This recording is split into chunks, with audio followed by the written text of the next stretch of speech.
Hello, everybody, and welcome back to another episode of the Knee-Slapping K-Pop Podcast. I am Kayla, and today I am here with Sammi. Hello. And Maria. Hello. And today we are doing another company review. This one probably easily going to be the longest one we ever do because we're doing SM Entertainment. And my God, is there a lot of things happening here with SM Entertainment? This company was formed in 1990. It's going to be a long one. Or 89. Well, here's the thing. I think all three of the big three have had significant histories. The thing with this one is that the sheer number of groups and the sheer amount of bullshit, scandals that are here is like wild. Like if you thought YG had a lot of scandals, like just wait until we get to SM. It's so much. It's so much. It is a lot. Big disclaimer we're gonna make right at the top of the episode because we have avoided talking about this situation as much as humanly possible because we don't want to talk about like death of celebrities or K-pop idols, except for the fact that in SM Entertainment we do have to talk about the unfortunate death of both Jonghyun of SHINee and not as much related but also Sully of FX. We are not going to do anything more than just acknowledge that it happened, but we don't want to talk about any of that situation involving how we feel about SM as a company or anything, because that just feels very rude and unfair and also very disrespectful to both of them. But we are going to be acknowledging the fact that it happened, but that will be it. We will not be talking about either of those situations any further other than acknowledging that they happened. And I will be putting the suicide hotline and prevention website in the description of this episode if anyone happens to be, looking for help for anything related to that, or if it's triggering for anybody. That's just also a heads up at the top of the episode that will be a part of this episode as well. So as brief as we can humanly make it. Yes. As and brief plus, as possible. Deaths like this, I feel like, are not they really are not scandalous. It's not like a Marilyn Monroe like situation. No, and they are like, it's a death. We have no indication that SM Entertainment and the treatment of anybody by SM Entertainment is at all related to this. Thus, this just feels exploitative and disrespectful. Exactly. So we can't ignore that it happened because that also feels like ignoring a very central issue. But we are not going to use it to make any point about SM the company. Trust me, we have a lot of more ammunition for it that is actually based in fact. Yeah, it's a pretty big jump to, I think, accuse a company for the reason that two people, unfortunately, decided to die, or chose to die, essentially. It's a pretty big jump to make that point. So I feel like that's not fair to necessarily pin on SM Entertainment, especially when there isn't really any proof that that's the case. And plus, stuff like that is more complicated than just, it's because it's a this lot. one situation. It's a lot, and also none of us are qualified to speak on that as well. Yeah. Right. So let's begin in 1990. 1990. Well, I mean, I would talk about SM the Isuman the man, but we already talked about him in our mixtape. The only other noteworthy thing about Isuman, I would say, would be probably his more legal troubles as of recent. Like being found on the Panama Papers that he sent away, had offshore accounts. Nothing surprises. Everyone was in the Panama Papers. I'd be surprised. There's probably a lot of big SM Korean pays businessmen their that were in the taxes. Panama Papers, but I can't list the names right now. Everyone avoids their taxes. Surprise, surprise. And then, like, the fact that him and his company, his solo company he created, are now breaking apart from SM Entertainment as of this year. So that's really it. Great job. He did make music, but he didn't really have a music career under SM Entertainment, so there isn't really much to say besides the fact that he managed to make a company that made money. I mean, and still continues to be successful to some extent. That's really it we can see on Isuman at this point. But moving on to the first SM artist, Hyun Jin Yun, who debuted in 1990. And this SM artist was actually the first artist in Korea to introduce elements of hip-hop to the country in 1990. And he was found by Isuman when Isuman decided to hold a contest after he comes back to Korea, being all invigorated from watching MTV in the States. Again, if you want to know more context, see the second mixtape episode with HOT and SES for more context on Isuman. But Isuman decided to hold a contest to see who in Korea could do the best Roger Rabbit dance. And guess what?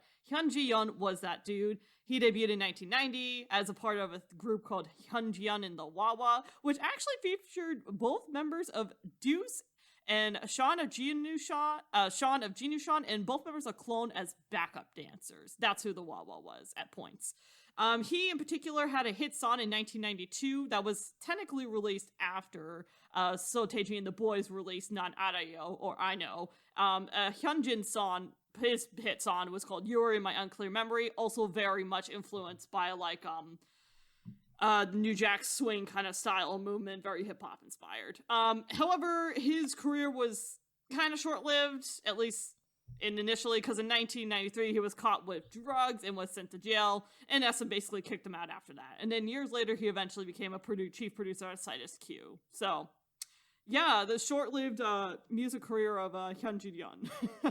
I will be talking about a lot of these earlier artists because Kayla and a lot of them are kind of unknown. I don't know anything about a lot of them. I don't know anything about them. And also, like, it's the beginning of a company. Their management was like, and this is also the early 90s. So it was when Korea was starting to open up more in terms of music styles after the military dictatorship that ended in the late 80s. Again, if you want to know more context about that, learn about it in our mixtape episodes. Anyways, 1993 was a group called the Tintin Five. It consisted of 5 members, and I'm not going to say all their names for the sake of brevity, but all of these members were comedians. And before releasing their second studio album, one of them, Han Rogi, was replaced by music actor Jun Sunghwa, and then eventually there was another one, Kim Hak-jun, who joined. The group took a 5-year gap between some major projects, and then released some more stuff. And then 5 Men, 5 Stories release was announced while taking into consideration that member Lee Dong-woo had been diagnosed with retinitis pigmentosa back in 2009, and they haven't released music since and now focus on variety work. So basically they had kind of like a comedy music group in a way, which is interesting. Early SM was kind of wild, honestly.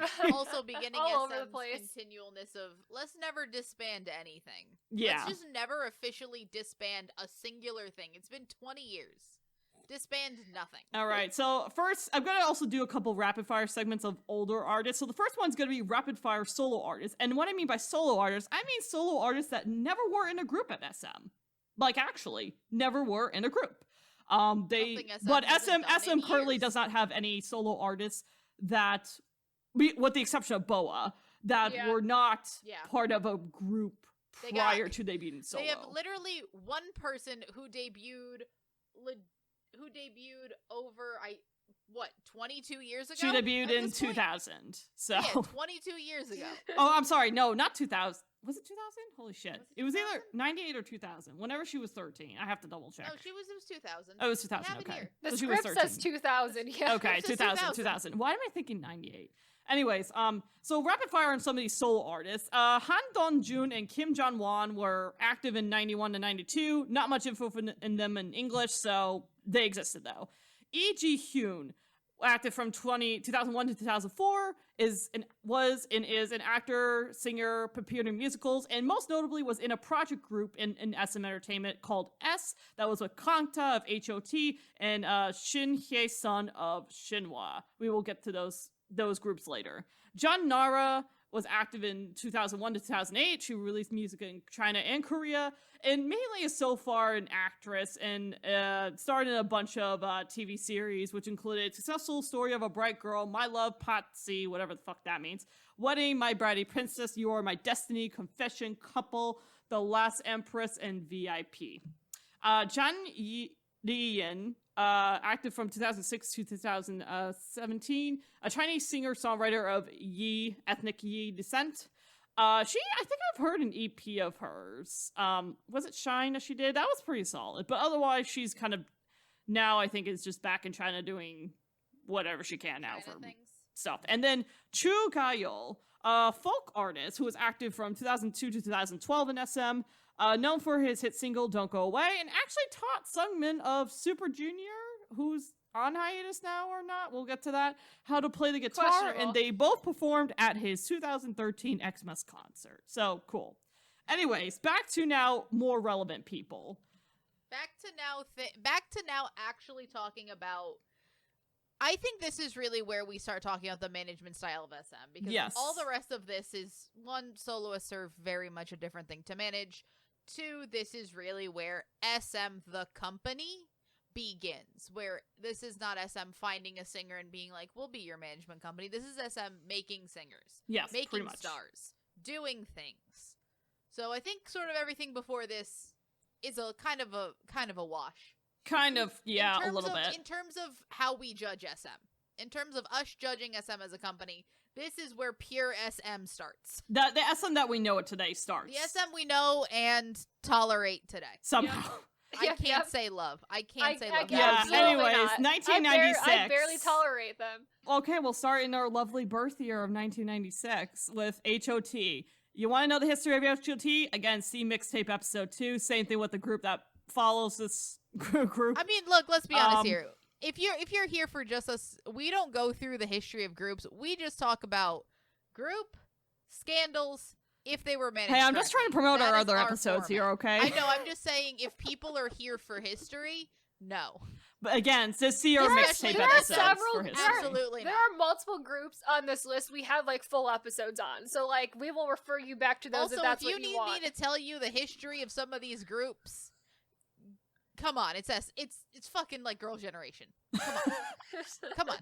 You know it. You already know it. You don't need me. You need us for the older groups. But HOT, again, see the mixtape episode for details of their history. But I guess the big scandalous things about HOT, I would say, besides their fangirls fist fighting each other with jet skis in the street, I would say... In theory, could SM have been like, stop? But in theory, I feel like SM was more, stop. I mean, No, I'm just gonna feel don't. like SM. We'll Could get to they it, have but done I feel maybe like more? I have a theory that Maybe. SM is the reason why sassing But, culture like, is the way it I is. don't But know. Also, Sasang cult, like, also, there's fucking girls in the vents. Who cares? Like, I feel like SM is the like- reason why sassing culture is as bad as it was for a while. But anyways, I say the most scandalous in terms of company management wise would be the fact that they were alleged missed payments or just not fair payments to the members back in the day. That and we will get to more of that. yeah, that 3 of the later on. members mentioned in future interviews. And also because of that, I think that's the reason why they only offered 2 members solo tracks in 2001 when they disbanded. And then I guess the only notable thing is that Kanta managed to stay on SM till now. It's still there. Basically, is longtime don't loyal know to SM. why- Thing what with he's And became a Kanta- creative director Kanta then. In 20. Kanta seems like one of, like, this very much has also seemed like the SM method, and we'll get to more examples of it as it goes on, of stay in line and we will treat you okay, Yes. but just you can't say anything. 100%. If you want more juicy Like, scandals stay of in each of the line. members, Oh, yeah. check out the mixtape Oh, yeah. episode. That too. But yeah. But in terms of the management of HOT, I don't think you can almost fault other than mispayments, because that fucking, but that's terrible. But that's also was. From what I That's hear, though, the also 90s in almost general was kind of a shit show for a Yeah, lot of music also, group acts, so it payment- kind of falls in line. Yeah, no company will ever pay their management correctly. We'll eventually do a TS Entertainment episode, and that's gonna be awful. But in Oof. terms of the management of the group, it's the first K-pop group. Like, they kind of were The first making the major book. uber Like, there was successful no book. K-pop group. In terms of formed, like, pure K-pop formed, trained group, they are the first successful one. Thus, they are sort of writing the book of how you manage K-pop group, Yeah. in a way.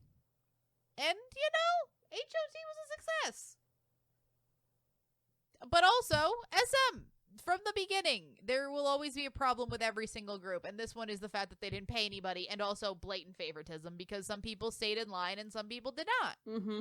So in 1997, they debuted SES. See the mixtape for more details about SES. Pretty much. Essentially. So essentially, that group sort of ran with no issue, and then SM allowed them to have a 20th anniversary album in 2016 and 2017. Essentially because that group sort of ran with no issue, ran its course, kinda. Did they ever disband SES? No, I don't think SES did decide to disband themselves. I will they tell you did that. decide to disband. Yes, Okay, HOT disbanded. SES decided to disband. It's one of the few times SM has disbanded a group. Yeah, But they SES disbanded, apparently, but- according to them, mutually all agreed that they were going to disband. So, All right. yeah. But generally speaking, there really is no issues with SES. They ran a successful girl group, ran its course, disbanded. If anything, And Bo then has we're- actually helped out with lyrical writing for some aespa songs, a couple aespa songs. Oh, God. So, We'll get to aespa. yes, but she's been rubbing shoulders with SM again after time, which is Again, I think specifically with SES, there never seemed, it might be one of the only ones where there never seemed to be an issue with none of the members. I don't think have ever come out and spoken ill. no. Then again, I can't imagine the payment situation was good with them either. But Yeah, I that's, don't think that's so either. speculation. I can't hold that against them because none of the girls have said anything. Yeah. Next. All right, so next we have Shinhwa. So Shinhwa debuted in 1998, and so what's really funny about them is because there are no other boy groups at this time. In 2002, they were the longest running Korean boy band at only 4 years old. Apparently, no other groups had lasted that 4 long years. before. And in to 2002 be is honest- when their contract with SM Entertainment expired. Yep. And also, that is a whole thing. Shinhwa got the title of longest running K-pop boy band in 2002. They will hold and has that kept until that present. title. They have that and has- present until until currently Now. today. They still have it. Yes. And trust, and I'm gonna tell you right now, I don't think they're ever gonna lose it. No, I don't think they I'm will. gonna be honest with you. I think Shinhwa has had that title. No one else has ever had that title. Nope. Essentially. Nope. Good for them. Shinhwa They got does that translate title to in myth or 2002, legend, so and here they Good are for still. them. Appropriate. And also another thing you learned in the mixtape, Shinhwa, the best of the 90s boy bands. I will well, take actually, no no, questions at Sammy, this they cut time. that out from the mixtape. Fine. I think it's So in you there. did I learn have the some of mixtape it's in 'cause- there. Oh, you but, like, do? I didn't yes. hear it, but okay. Oh, if Kayla cut it out, you'll learn it in this one. Shinhwa, the best of the 90s boy groups. We'll take no questions at this time. And their success is amazing too, considering when they debuted, like in the Yeah. midst of the great Asian financial crisis. Yeah. Yeah. Impressive. The other thing is that also, Shinhwa's success is like, it is also partially because of SM, but they're in SM So for little only, like, of it is attributed to at SM. at this point, they are, what, a 24-year-old group, and they were only in SM for For those four years? of those Yeah. years. They were in SM for, like, a fifth of their time as a group. Like, Yep. So in 2002, I'm not gonna attribute- their contract with SM expired. SM offers all of them contract renewals except for Dongwan for some reason. again, why is SM so particular about only... No, not That not just you. seems rude. That's like everyone except for you can be in this Like, group. what Like was that's he- fucking what rude. does he know? Like, what was he gonna say? Was But he planning instead a of fucking memoir? yeah, I don't know. But instead of Shinhwa following along with that bullshit, they all leave SM Entertainment, and then we'll Rock have on. to begin a legal battle with SM over the right to use the name of Shinhwa, and that lasts several years. And I don't think that court case, I don't think even starts until 2004. So they kind of have a Jesus. while to figure out like solo stuff and whatever before. I think it's Eric or Andy are able to just straight up buy it from SM Entertainment. Yeah, they did end up having to actually pay SM money Mhm. for it. Which, again, they did get their group, and they are still together, and it's great for them. I'm very happy that Shinhwa And they still do exists. a lot of things after this, but they are really not in SM Entertainment No. that long. It is just also proving I mean, I think any company, especially with the Shinhwa name and something like that, would try to keep it, even though recently that hasn't as much been the case.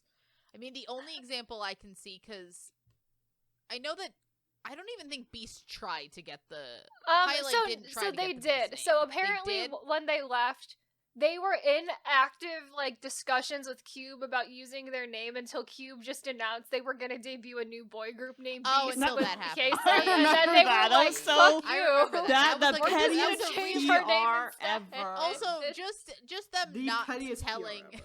Yeah, they just did not tell them at all, and then they saw it in the media. They were like, "Fuck you! I guess we're just gonna change our name instead." Yeah, That's all. But also the only one I can remember that was not a fight. I think that JYP just gave GOT7 GOT7 wasn't a their fight, name. yeah. Yeah, that wasn't a fight. That was just like, yeah, sure, have it. Mhm. But that's like a very recent thing. It depends. It really depends on the company and SM how shitty they definitely want to will be. never. SM will definitely never allow you to just keep it. Like, I can think you it's also imagine if, like, I don't know, like, members of Blackpink. EXO or something wanted to just leave and be EXO? Like, SM Entertainment would not have that at all. No. Like, Absolutely would not have it. But most companies, I don't think, would allow that, or at least you'd have to buy it out. I don't know if maybe GOT7 did a thing under the like for with buying it out, but like, or JYP did just let them have it. I feel like the members of GOT7 also, like, pretty individually rich, so, like, I could see that happening, I them don't just know about buying that, it, but, I don't know. like, From my understanding, I think there's JYP always allowed gonna them to need to keep be- it. I feel like so- JYP also, as a man, seems nicer than, like, Fair. SM or YG did, so, like, I can see him just, like, giving Just letting that to them them, keep it. yeah. Yeah, fair enough. But in terms of that, I don't know if that'll maybe be a trend. I don't think it will be. So this is just sort of company policy. Like, you can't just let a group. You can also almost understand them just not letting a group leave and keep their name and essentially be able to just make money Mhm. without you when Yep. you have a little bit of control. So that. I don't even know if I want to hold it too much against them in this particular situation. It is really shitty that they did offer everyone else a contract. I think that's the most shitty part, is offering everybody except for one of the members. Yeah, because because for HOT, they only offered like 2 of them a contract. Yeah. And yeah, then like for what the fuck is your policy here, SM? You It's don't like, want more people. what's going on here? Although Like, I will what's say, going on here? HOT did have. I mean, sorry, what group is this? Shinhwa did have a. I think it was their 4th album where they only had 5 members there because one of them was injured. But I don't think it was. What was it? Dongwon? Dongwon. No, I don't think it was Yeah. him though. So I'm no, kind of and confused. like that's injury. That's not because he didn't want to be there. No, exactly. I don't think it was Dongwon though that was injured. I think it Yeah. was another member. But I don't like, know. it's like what? I don't get it. Like, I don't know what they didn't like they saw in Dongwon that they were just like, no, we want to Right, give like, you a that contract just seems again. so specifically seems targeted, targeted. and for, Yeah. like, what reason? It's like, what did he do? It Say seems that targeted. you're a bitch? Did they call the Isumana bitch Maybe. baby? Like, I don't Maybe know. they called Lee Soo-man a bitch baby. Who's to say? But Like, what did I he don't do that made them, or what he quote Was he apparently right? did I know, it's do that just made them so be like, we can't give you a weird. contract? because it's not even like from that, like they were making a moral judgment because nothing has come out about this man. We didn't No. find out years later that he's a secretly terrible person. Nothing has Yeah. come out about him. It's, like, so weird. It's Shinhwa really seems weird. mostly unproblematic. Mostly. I cannot speak Mostly. to, like, It's like they Like, only wanted nothing- 5 instead of 6 on the payroll? Like, what? I don't know. Maybe they felt that they could make some cuts when they Yeah, maybe everyone, they're like, making, resigned. like, They're strategic like, budgetary cuts or something, I don't know. who's to say? But that was the Shinhwa saga. They're just You want your vibing. fly to the sky, Maria? Yeah, fly to the sky. So these guys, rare popular duo in SM that was only a duo.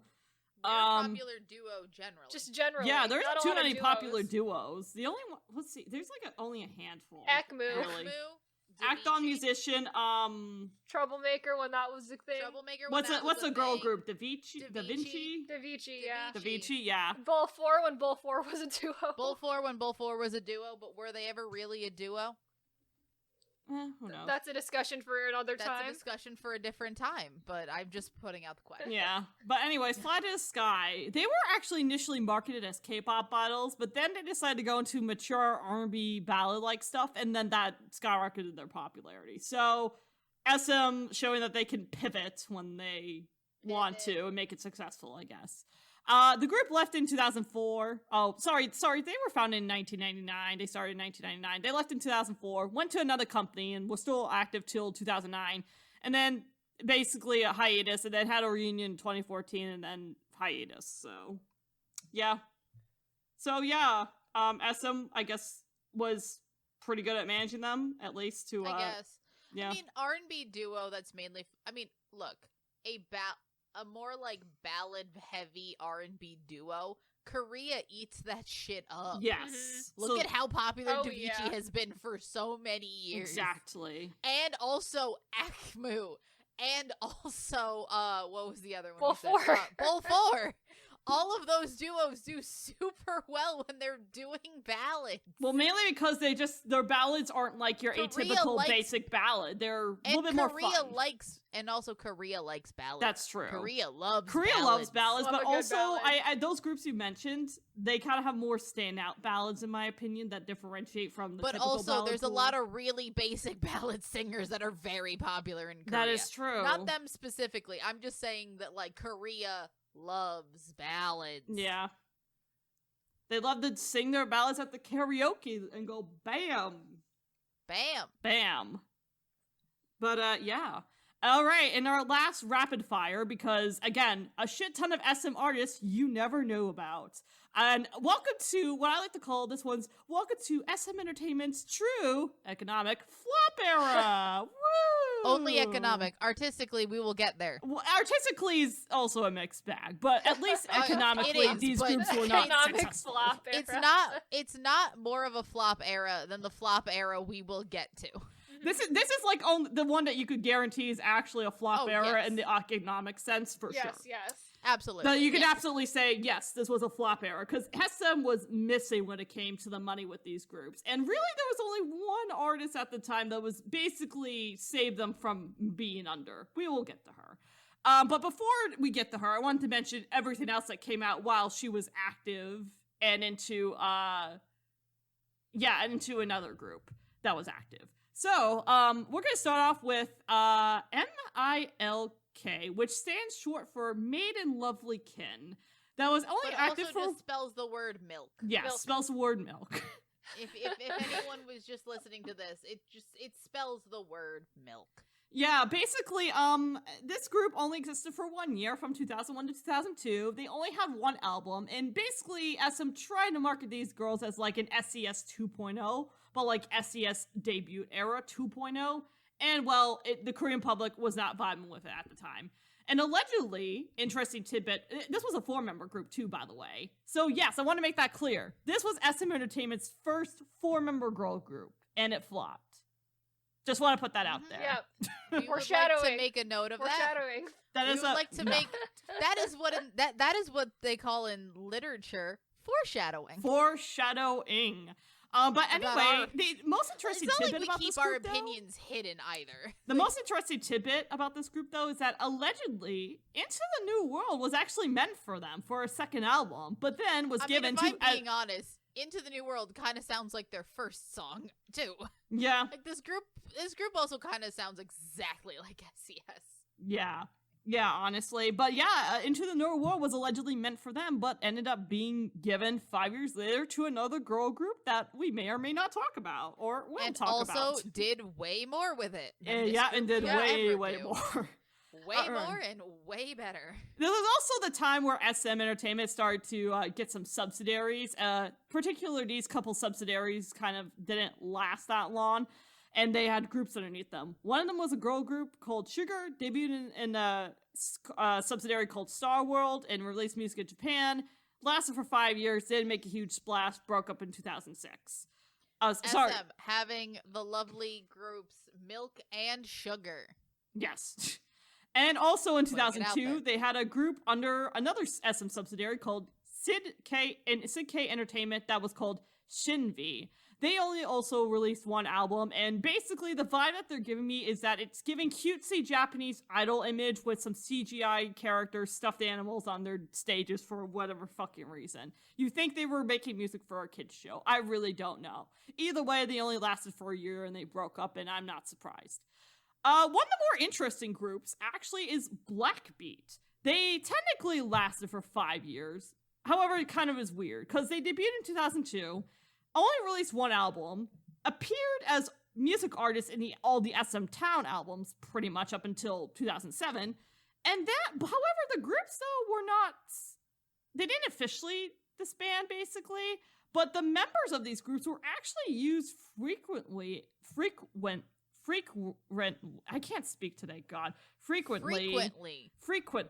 as backup dancers and vocalists for multiple SM groups over the years. So they actually did get continuous work, just not in the idol sense. But it's weird that all of them are still active in the industry somehow to an extent, but just, kind of the behind the scenes or like in front of the camera, but not the center focus of the camera, if you will. So that's interesting. And Blackbeat was a boy group, by the way. We also have a female duo, Isak and Jiyeon, which was from 2002 to 2004. An R&B female duo that ended 2 years later in 2004. Jiyeon ended up joining another SM group. Surprisingly, mid flop group, we will say, called CSJH The Grace, which we will get to shortly. And then the other one, Isak, whoever, I forget her actual name, basically became a DJ, a VJ, and did small acting roles. So good for her, I guess. And this group, CSJH The Grace, lasted for about 5 years, technically, from 2005 to 2009.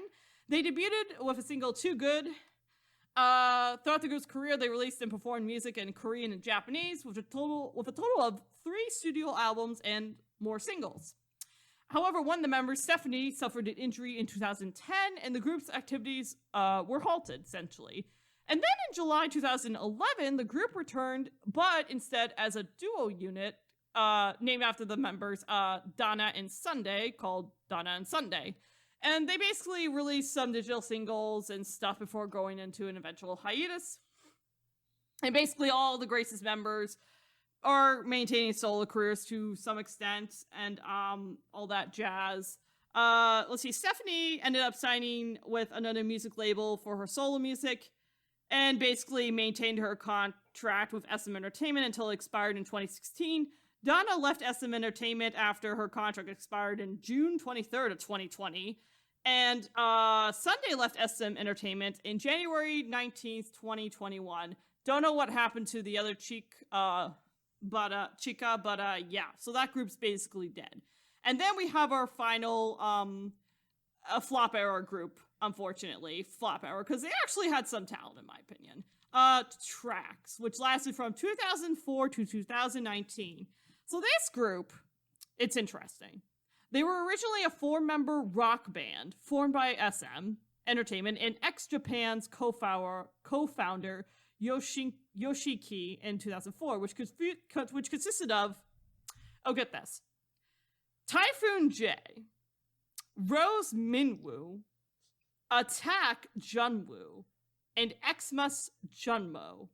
Their real names, with their stage names there, as you heard me say, is an acronym for Typhoon Rose Attack Xmas. Why? I have no idea. Welcome to SM Playing with the English Language. Why is the Xmas? Why is one of them just named Christmas? I really don't fucking know. But not Christmas, Xmas. Emphasis on the X. But that's what that means. I really don't fucking know what that means. That's what that means. Sammy, it's provocative. It gets the people going. It gets the people going. Yeah, so they were a rock group. Actually, you can hear them in the single Triangle that's I think it's with Tvxq and Boa. Oh yeah, the Tvxq. So you can hear them in that song. That's probably the most well-known song that features Tvxq, honestly. Yeah, the styling masterpiece that is Tvxq's Triangle. You know, the anime we didn't actually want to be created in real life. Genuinely speaking, go watch that entirely for the styling. God, just go there for the styling. You think realize that you think our poor member in HOT had bad styling? Boy, oh god, boy. Anyways, no, 2 of the members, Noel Minwoo and Junwoo, left the group between 2006 and 2007, and this resulted in the band becoming a duo, with the remaining members being just Jay and Junmo. They then changed their band name from The Tvxq, with like another extra X, to simply just TRAX. And therefore, the members from there went on and did a bunch of individual activities. Jay decided to do some more acting, and Junmo was collaborating with several artists. Junmo plays the guitar. And then on March 26, 2018, Tvxq decided to change the name again to TRAXX. And then DJ and producer Ginjo or something like that joined the group. And they changed their music from a rock to an electronic dance music sound. I love the just hard switch from rock into how did that work EDM. out? Well, apparently they decided to announce they unofficially disbanded after 2 members left in SM in April of 2019. Yeah. And basically, Yes. this pisses me off, this group, because they actually were pretty talented as a rock group, and they completely wasted Junmo's guitar skills. Look, He's a fantastic really do- guitarist. This is 100%. So fuck SM like, for wasting this this feels like it's Again. a reason because SM has all of those like random fucking DJs in Yeah. their company. That feels like some them trying to reason. do something related the to DJ that needs in to this do time. something, Yeah. and we have half of a band. And here's Figure a it band. out. Let's change this rock Also, band I into an think that- EDM group. Also, I think this just proves, along with that JYP episode we did last month, that maybe big companies shouldn't have bands. Yeah. They fuck them up. Let's They maybe just not do absolutely that. fuck them Let's up. just stop. Let's stop Like, with honestly, the bands. there's only two Two companies. that other can do than the bands. SM subsidiary that has one of the best bands. Yes. But But that's not pure that's SM. different. That's different. That's different. Different. That's different. But in terms of pure SM, should not have a band. No bands. I immediately think No that that's a bands, bad idea. please. Also, this also just means that the only big 3 company that has never put out a band is YG, and I never want to see that. Which the I only hope band they from don't. SM I will accept is Super Jazz if they want to make Super If Jazz. they want to make Super Jazz, I'll take it. So now that we're out of the flop era, So that is Out the of end the of economic essentially flop flop era. era SM, We're aka out the of- we're out groups that didn't Yeah. do too well economically in SM. we're out of the economic flop era. Now we're gonna enter a good era, and then we're gonna go back to the. We're gonna to go back in the, time a little bit because there were some groups during that early 2000s time period that actually, or some acts that were successsul. A lot of them That you were. are aware about. Because they We're gonna talk still about them. exist. And they're still around. They're still Also, around. we're gonna take a break. We're gonna do good groups. Then we're gonna enter another flop era. We'll get to that flop era. It's questionable where the flop era begins, It really, is. but once it I begins, think I know it's the. like I been think barreling through. I think I know the group where the flop era begins. I Like, know, because that flop era, I think, begins like midway through one group. Fair. I think in my We'll mind, I get think to it begins that. a little earlier than you. But than first, one we gotta group. talk But we'll about get there. SM's saving grace in the early 2000s. The reason why they still were able to make money. So in 2000, they debuted a 13-year-old named. You wouldn't- And y'all you say wouldn't the think people that in the New same- Jeans were young. Well, SM was just like, hold my beer in 2000. Before any 20 members years of ago. whatever before New any Jeans member were New Jeans born. was even born. Yeah. But in 2000, they debuted a 13-year-old, which is not usually how you start the saving grace of a company. But No. here we are. And so Boa debuted. She was the first Korean artist to have success in both Korea and Japan. She was the first SM artist to try and debut in America from 2009 to 2011. Didn't pan out, obviously. And she still releases music today and became a creative director in 2014 and now works on projects with aespa. At least That as last of sentence. recently. Recently, she's working on a project with aespa. But she's still been releasing solo been music, doing which has more. been fantastic. Her more recent solo I mean, music she's has been pretty damn announced- good. I thought didn't she announce a comeback or that they were that Yes, she might I have think a comeback? so. Recently. Yeah, very she's still doing recently, music, yeah. and it's great No, music. but like she Like this- announced like a this comeback year. for this year. This year, yeah. Like soon. For like in a bit. I don't know what day it is, but it's soon. Yeah, Boa's had good music over the years. I don't think her English era is the best, but most people's English era from that time was terrible. So yeah, hers is better the than problem is most. that was right when it was Does that not have a weird good English electronic era. sound phase No, in English, Western music let's be honest, too. I don't think SM has ever had a good English era. No. At all. I don't think they have. Still have not But had her a good Japanese English era. music, very good. SM, better Japanese Better. eras until Better. recently. Even now, SM just isn't a good era. Yes. But like, Boa did save that company.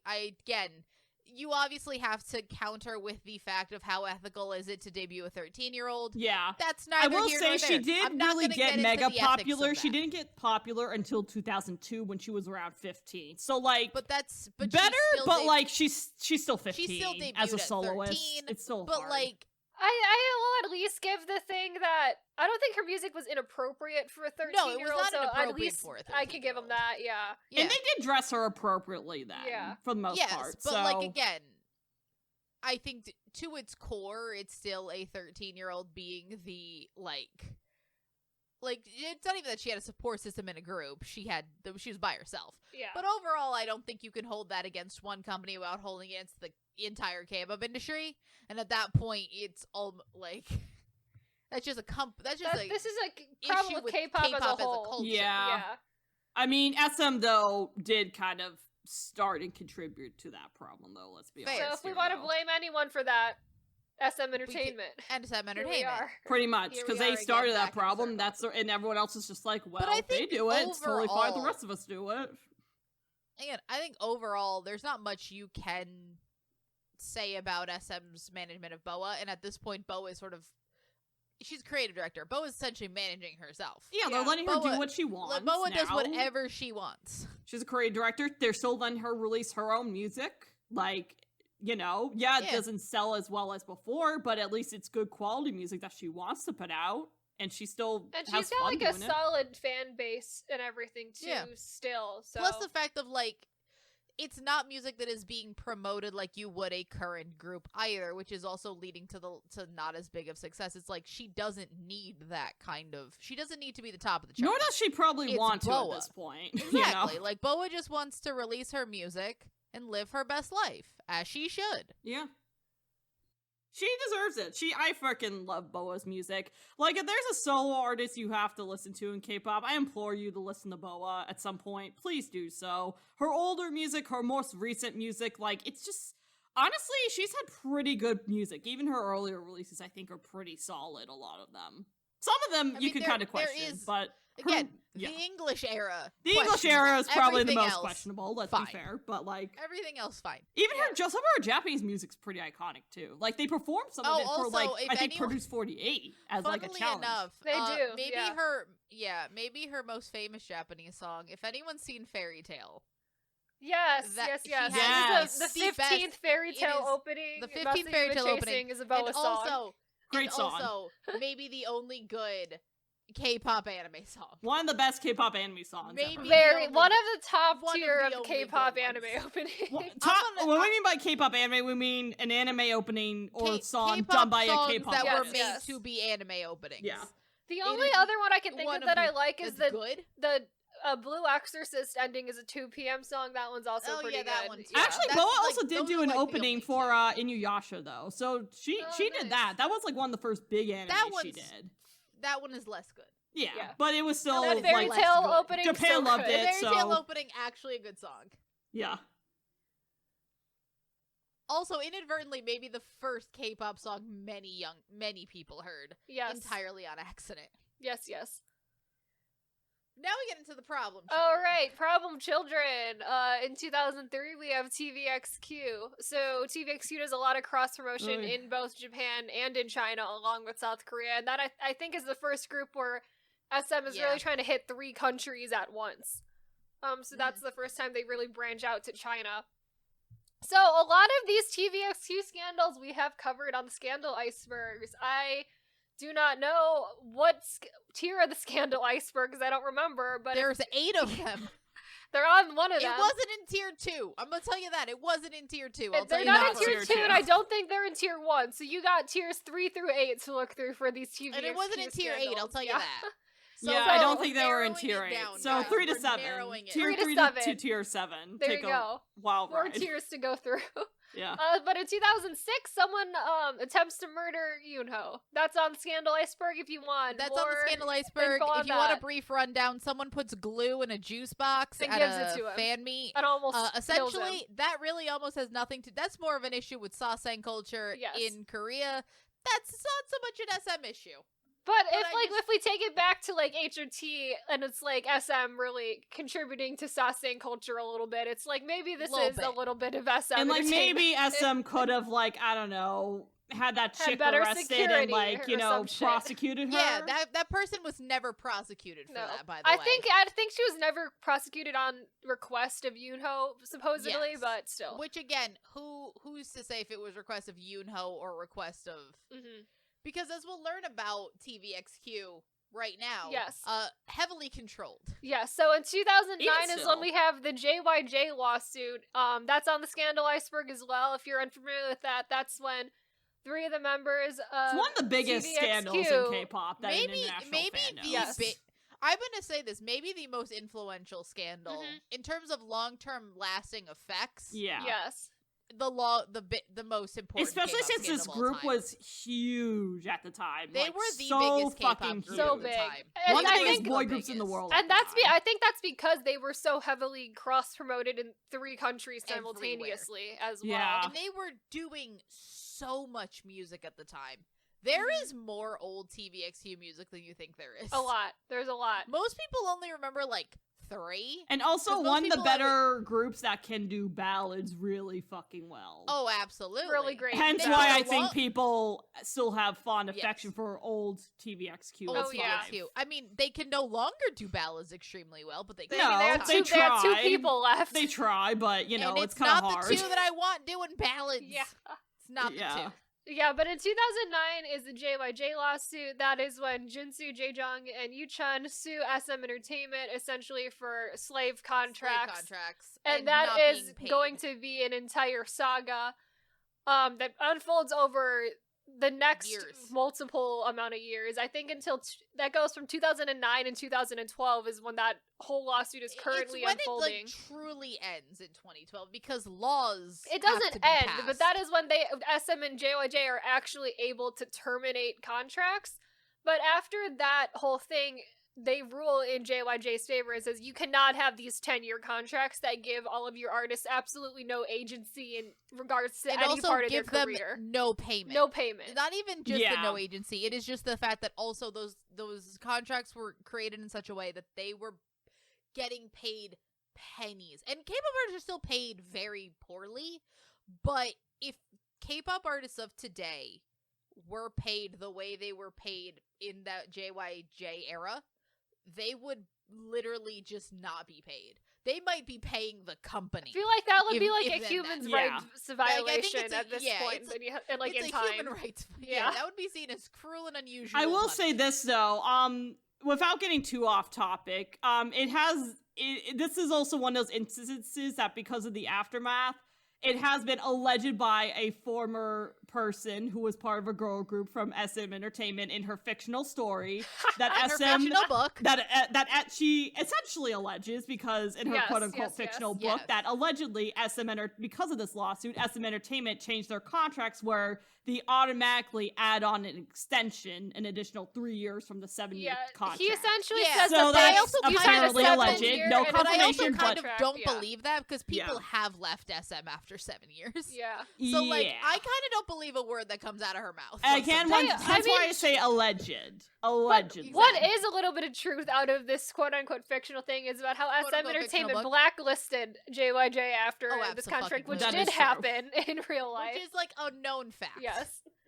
But in the middle of all this contract negotiation lawsuits, JYJ officially forms in 2010, and is then making music at that time. makes like, they is just make actually music.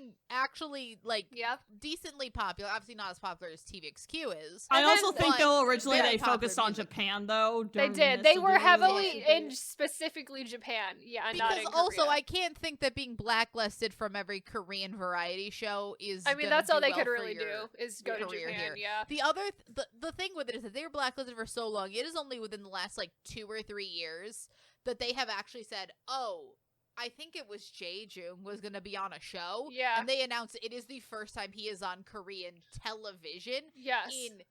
since this happened, and it was Yeah, like that's 2 years insane. ago. It's That's absolutely insane ridiculous. how long it was blacklisted. And the way SM blacklists essentially, if no one knows how blacklisting works, it is not that they ever say you cannot have these people on. It is that they say if you have these people on, We're pulling out none of our everyone else. artists will ever be on your show. Period. Yeah. And that's how they use it. Because they That's have the so tactic much that is influence in used. so many other And they have groups so that many it's like groups. it's a blackmail situation. Yeah. Yeah, And it's at the blackmail. time, SM Entertainment did have a couple other groups that they were pushing. Actually, 3 other groups that they were 3 pushing. at that Maybe point, actually 3. 4. No, wait, correction. Maybe 4. 4. Again, there was also a They have bunch 4 other groups debuting- that they were really pushing and They were promoting as also- well. So They also have a bunch more groups that were debuting as this thing was unfolding. exactly, they so- had one that was debuting was and 3 happening. other acts working at the moment. So they did have some pull, and they were like pretty liked acts, successful acts, so... They're some of the most successful acts in K-pop. Exactly. So they did have pull to kind of pull that successful. bullshit, They're some of the most successful of all time. They unfortunately had the power to pull this kind of blackmail bullshit. Which is bullshit. Yeah. Yep. And so in 2011, I love to bring up one of the worst quote-unquote worst things that I've ever seen happen, which is when the two-member now Tvxq, Yunho and Changmin, released the song "Keep Your Head Down" Oh God! as their first comeback after the removal of JYJ. Yeah, you know how I kept calling everybody sit down and be quiet and just let everything happen to you? Look at the two that decided to stay. The song is called "Way" in Korean, but like they do let's keep your head down as the title. Keep your head down, because that is not even a fan translation. That song is no, but they do call it. They do include the title "Way" in Korean, though. But they SM call it calls both. it "Keep Your Head Down." Yeah, they call it both. It's the official title. Yeah. Listen to that song. Just listen to it. Yeah. You cannot. And it's like, yeah, they've came out and said, oh, the lyrics are just, like, generally about a relationship and not about the situation. And I'm like, you cannot release this song right after 3 of your members are in a major lawsuit and say that this is not related to it. Also, like, you cannot sing that not. song with the amount of anger that they sing that song with. Mm-hmm. They'll call it intensity. It sounds like anger. Yeah. If it's not either about, it's about so the angry. situation, or you're about to slap this girl. One or the other makes you both look like shit. It's like both of those make you sound like a terrible person. Yeah. Like they sing it with such anger. Mm-hmm. And you want to know it's an anger that has been continued to be replicated, because every time you see a cover of that, look at the cover from Produce 101 Japan. They're trying to be so angry. Yeah. God. And it's literally the most petty thing I've ever seen happen. I just like I can't get over it. How awful it is. I hate it so much. But yeah, so after the JYJ situation is not really figured out, but at least figured out a little bit. In 2015, Changmin solo debuts in Japan, and then in 2020, he will solo debut in Korea. Woo. And then in 2019, Yunho solo debuts in Korea. And then Changmin gets married in 2020, which is a thing I forget about constantly. I forget that he's married. We recently got reminded of that, and I was just like, he's married? Yep, we only got reminded of it because in 2022, this year, he has a child. And I was like, congratulations. I didn't know he was married, so... I think we did know he was married, but we forget. I forget. Married to a non-celebrity, hence why we forget he's married. But, like, even if you're married to a non-celebrity, I feel like I should remember he's married. Uh-huh. That's like a thing. Yeah. It's a big life change. And then, in 2021 is when Yunho has his COVID violation / questionable prostitution scandal. Yeah. Which that's on the Scandal Iceberg, too. Yes. If you want to go listen to that. It's also in our Road Kingdom Legendary War coverage, because it happened in the middle of filming for that. So we're also talking about it there many times. If you're curious about the JYJ scandals, again, they're in the tier episodes. Those are also in the Scandal Iceberg. But we're not talking about them because they're not under SM Entertainment anymore. You also don't need to talk about... There's also multiple articles. So many. It is some of the most well-documented scandals of all time. Hell, the group Tvxq is one of the most documented groups of all time. Exactly. Photo-wise. There are so many photos of them. We're not talking about obscure anything in this episode. Everything is very well known. Yeah. But yeah, I think in terms of this, SM fucked it. They fucked it. Yeah.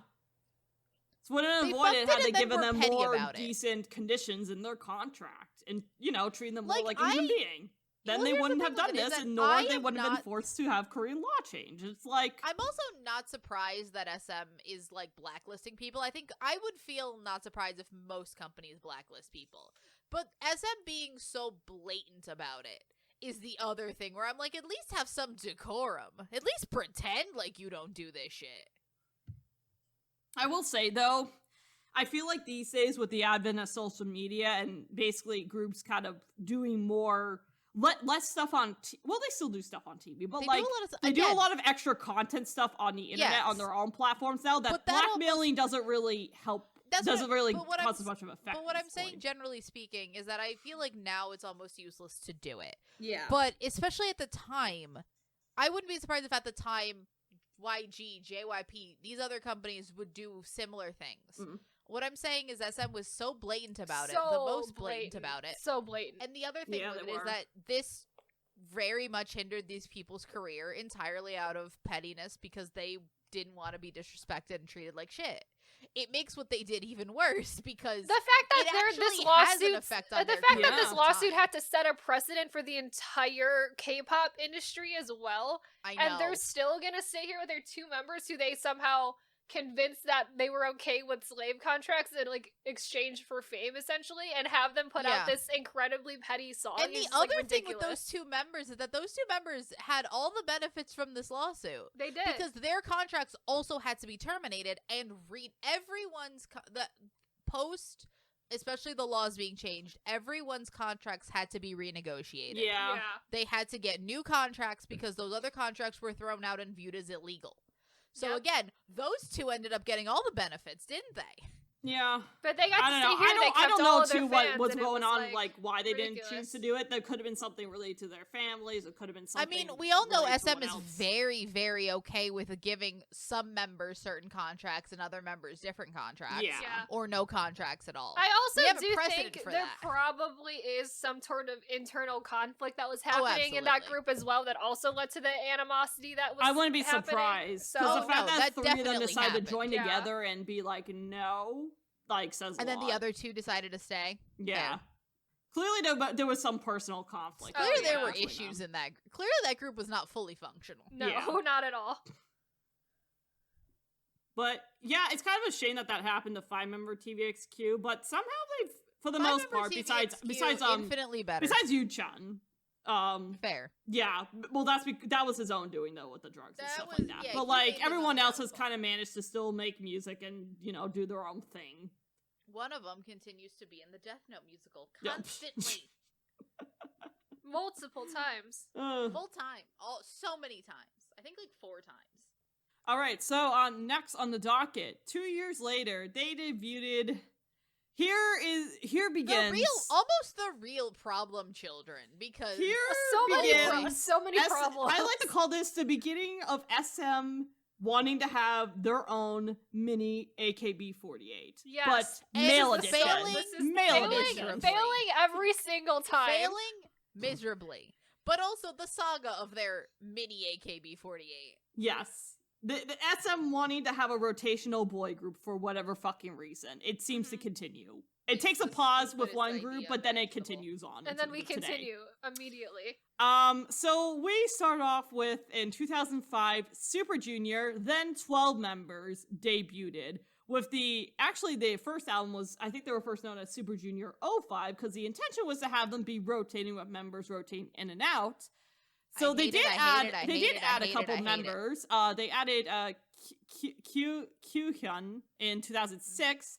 But then it was after that when they added him that SM was all like, JK on the rotating member thing. We're gonna. I think keep it was the fans were like, no, The stop fans it. were pissed. Yeah, the fans Well, were like, also, fuck no, I and don't then remember SM's just when like, this oh happened. shit, At we can one make more point- money not doing this. At one point, there was a thing where Super Junior fans were buying stock Yeah. of SM Yes. to be like, no, stop. We will burn Suju! this company to the Suju ground. fan girls Suju are... elves, The Suju man. fans are Elves. hardcore, bro. Elves are They- hard fucking Those core. girls are ride or die. They're ride or die. That's some, like, biker gang shit, honestly. That is some biker gang That is shit. some biker gang shit. Oh god. Okay. In 2006 as well, Super Junior. With this group, they also like to do a ton of subunits that, So many for the most part, subunits. only happened once, with the exception of one, and then never again. No, this one. Well, has there's like songs. maybe a couple, I would say. But Super Junior KR. Actually, no, wait, you're right. KRY debuted. They do See, a couple more I forgot stuff. that Super Junior Cry was the first Super Junior subunit. I Yeah. thought Super Junior Cry was like 2017. They were or so something. early. They so were early. Wait, into was the it year. Kyuhyun? It's Kyuhyun, Robo, Nobu and and Yesun. Yesun, Yes. they aka the ballad group. So there's your Ballet little Cry. mini ballad trio right there. Whoa. Then most they, in boring of the 2007, subunits. they debuted the subunit Super Junior T, which the T stands for Trot. So they had a brief Kayla's flint favorite. with Trot. My favorite genre With of the music. comedian variety personnel in that group, I would say, for the most part. Yeah. Yeah. Kind of. Just a lot of them. There's a lot of people in Super Junior Trot. Yeah. There's more of them than I think there needs to be in a subunit. But there's also 13 members in like Super Junior at that time. Yeah. So there were a lot of people to move around. Then in 2008, they debuted Super Junior M, with the M stands for Mandarin, which marks the SM's foray of this group into the Chinese market. This subunit also had the addition of Jumi and Henry, but these two group members were only included in Super Junior M. They were not included Which in is Super Junior weird as a full. because- That was a whole controversy and a half. Because at the same time, they do, at this point, have Hangung, who is Chinese. Yes. So it's not that even that they're just Who is not relegating Hanging, all who of is not allowed to be on Hanging. television. who is not allowed to be on Korean television. Initially wasn't allowed to be on Korean television, and and then apparently they became changed allowed that. to be on so. Korean television. Yeah. But like, it's not even that they are just adding Chinese members to make it Mandarin. It is that they are adding 2 more Chinese members, but also not adding them to the actual group because reasons I don't know. The fangirls were not happy, that's why. The fangirls Elves were happy. not, like, vibing with adding them to the group. They Elves protested. have put up, looking at this in like a pure timeline fashion, elves have had to put up with so much shit. Yeah. Maybe they have a reason. But also, to be they're the reason angry. why those two never got added to the full group, which I don't know if that's great in the long run or not, but that's why. Who's to say? They've had to put SM put so much shit with this group. Moving along, though, 2008 they debuted Super Junior H, which stands for Happy. So I guess you could say it's more of like a cutesy concept. Oh, But that only happened like once. That was only one. Super Junior H is where you get the weird comedy songs. I only remember the one song that they do where they're all dressed up as fruit at a concert or something. Oh. I remember the one where aren't they dressed up and they're trying to take Sunny out on a weird date? Oh, I don't. Yes, there's something like that. It's like yes. a weird food one. Yes. And it's it feels like Super. I know Junior there's one of Happy these was always songs like is a called comedy Cooking, song. so that's probably Yes. yeah. Might have been Yes, that they have the one. cooking Yes. for this one. Yeah. They're bad. I think Super Junior Happy is my least favorite. Yeah. It's that really Trot. bizarre. It's very weird.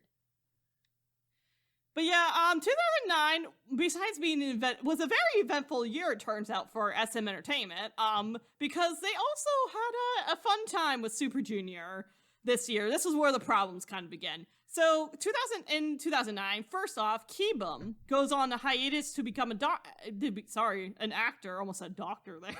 Oh god. Become an actor. He basically, I think they Never eventually returned. say he left the group, but like He years leaves. He later. leaves SM Entertainment in 2015. So Yeah, so Yeah. basically by that point But, he's out of the like, group, but hasn't he's been in he Super he Junior hasn't been since active. He's not 2009. active since 2009. Does anybody remember Kpop of Super Junior?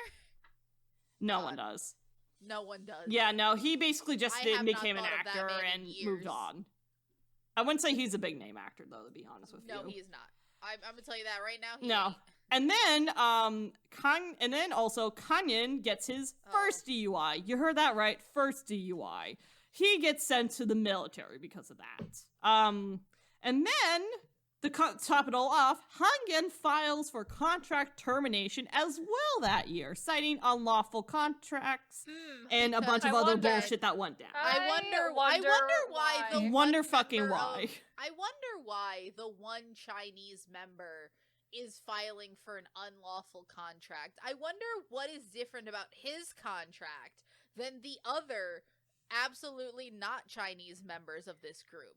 I Considering wonder. He is the only foreign one in Super Junior. Not talk take away Super Junior M. They definitely had different contracts. But I wonder what the difference is. And I Although wonder how Hangen much does SM reveal a lot of messed up physical problems he had to deal with due to not having breaks and stuff like that. So like he revealed a lot of the health problems he had to deal with from his. I also situation. wonder if SM Entertainment is going to learn anything from this situation. Yeah, I wonder. Foreshadowing. Well, I wonder. spoiler alert, he ends up leaving and he does win his lawsuit. So And, yay. if you've listened to a bunch of these, you find out where he goes. He goes to Yes. Yeahua Entertainment, where he still is to this day. Yes. And also does a lot of China things. He's doing great. Yes, Which yes. makes Living sense his best because life. Good for him. he's Chinese. So Yeah, good for him. all right, back on the Super Junior train in 2011. Really the last solo group that I'm aware of, Super Junior Yeah. D&E Yes, I think so. debuts, The best which one. is was it Eunhyuk and Donghae. Donhae? Yep. Sorry. Oh my god, I D&E. used to know all their names by heart, but Jesus. I think I know current lineup of Super Junior, but current lineup of Super Junior, as you'll see, is different than original lineup of Super Junior. They whittled down a lot. They whittled it down, but I don't think it was in a bad way. So 13 Sungmin is a lot. gets married in 2014 as skipping ahead. Kyoyeon debuted solo in 2014. Sunmin I'm gets shocked married. that it was Kyu-hyun that debuted first solo. Also, that feels Yeah. wrong, but yeah, apparently. Mm. But yeah, Sunmin gets married in 2014. And then That 2015, becomes an issue. Kibum leaves SM, so basically is not in the group anymore. Pretty much. He hadn't been in the group since 2009 at that I mean, point, at that so, point, like, it it's had really been just 8 the years, official so, like, stamp on, Yeah. it's really been the 8 official years. stamp on the problem we all know. Yeah. In 2016, Yesun debuted solo. And then 2016, Kanin has his second DUI hit and run. What they fucking do, and he basically goes on hiatus at that point. Again. And at that point does not return. Yeah. And Yowo debuted solo in 2017. And then Sunmin goes on an indefinite hiatus because of some controversies regarding him and his marriage. wife. His For some marriage. reason, that else had a problem was something about writing his wife's pet name on fans' stuff for some reason, and then some other bullshit that Which again, if he you goes did on do that, hiatus, and what's he going has not on? returned since then. So I think it stems from the yeah. fact that he's married and people didn't like that. And Is people really didn't like the him being core married? root of it. I don't Yeah. know. And something about writing his wife's pet name on some fans' merch, Yeah. I guess. I really don't know I the don't full know. context of that, Marriage, but again, this seems like an elf problem. None of us are elf enough to know. No. I'm not quite sure of us what are really elves at pissed all. off the Korean elves that much to want him to be go on indefinite hiatus, but Again, there you I go. have heard that there is like more to it than like what most people say. It's like just because he got married. But the thing with it is that it seems like a very Korean elf issue. So like Yeah. it is a little harder as an international fan, especially with a 20-year-old fandom. And at the end of the day, There's a lot it's the going on. Korean and fandom that's giving them the moolah and the money, so, you know. Yeah. Especially for a group like Super Junior, yeah.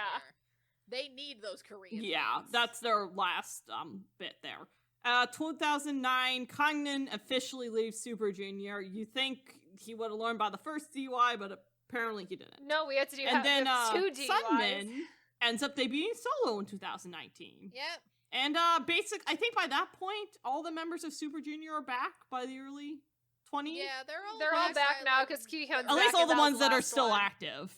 Well, No, Kihyeon was the remember- last one, and he's back. Yeah, So Oh, yeah. Kyoon's Yeah. back. Everyone's around. They're still making music. They're all doing their own thing for the most part. I think the only other big thing to say is that they did have their own special sub-label called Super, I think, SJ. Oh yeah, they were given a special label. They were given a specifically for special them, yeah. sub-label to basically manage their activities as a group and Yeah. as individuals in SM Entertainment. yep. Which is So that's actually really just it. It's which nice. is like kind of a sub-label, which is mainly just like, here, you get your own people and just figure out your own shit Mhm. now. So they have, You're I old guess, enough. within SM Entertainment, they have more of a say of of what they want I to do. mean, all these people are reaching 40 by this point. Yeah. Like, Yeah, we are in the. they have 40s established now. careers. Like, they're gonna go into their 40s. Yep, they Yeah. a lot of things going on. A lot happened. It's lot like of weird, things because they were like happening. the second weird group I way. discovered yeah. in K-pop ever. Yeah. But They they were one of my also had a first lot. groups, They're too. an interesting group because they went through a ton of member changes, but also they admitted to they're one of the more, I feel like, honest groups in the sense that they admitted to not always getting along and having like literal The fist thing- fights with each other. Well, So no, like, here's the other thing with that is that they are able to admit that, I think, through their position of power. yeah, Mainly because, one, it's years after debut. Years after debut, you're allowed to Their mention a lot of fandom things, is and like also they have locked nothing. in at this point. They're locked. Their fandom is like full of like and also they're a boy married group. woman the girl now. group will and- never be able to yeah. do that. I Yeah. think that they were sort of, I think most groups would admit it if they could. A lot of them cannot. The thing with Super Juniors, I think it's a twofold issue. One of them is their actual mistreatment, which is very specifically hand gang situation, I think that is pure mistreatment. I think that later on, Henry and everything else, Henry is like in a weird spot in Super Junior always. but also I can't fault SM for some of this, because a lot of this is just the members of Super Junior being idiots. You got 2 DUIs, man? 2 DUI Double. hit and run DUI. It's like, I'm sorry, but bro, you have a problem. Bro, it's a You shouldn't be getting a And, DUI like, a lot ever. of The the- fact you have 2 is a massive 2. problem. And the fact that I SM sent him to the military and thought that he would like figure shit out when he came back, and then only Like, came they back and got a handled that second They DUI. honestly handled that first one well, because now they get DUIs and they're kicked out of the group and they go into the military. They at least kept They him gave around him a and were second like, "Go to chance, the and he just military, came come and did the back, same we'll shit decide." again. Exactly. Wild. But yeah, so I think there is a lot of mistreatment there. I think it's the mistreatment that we've seen before, and that I think we'll talk more about it in a couple groups down, but Yep.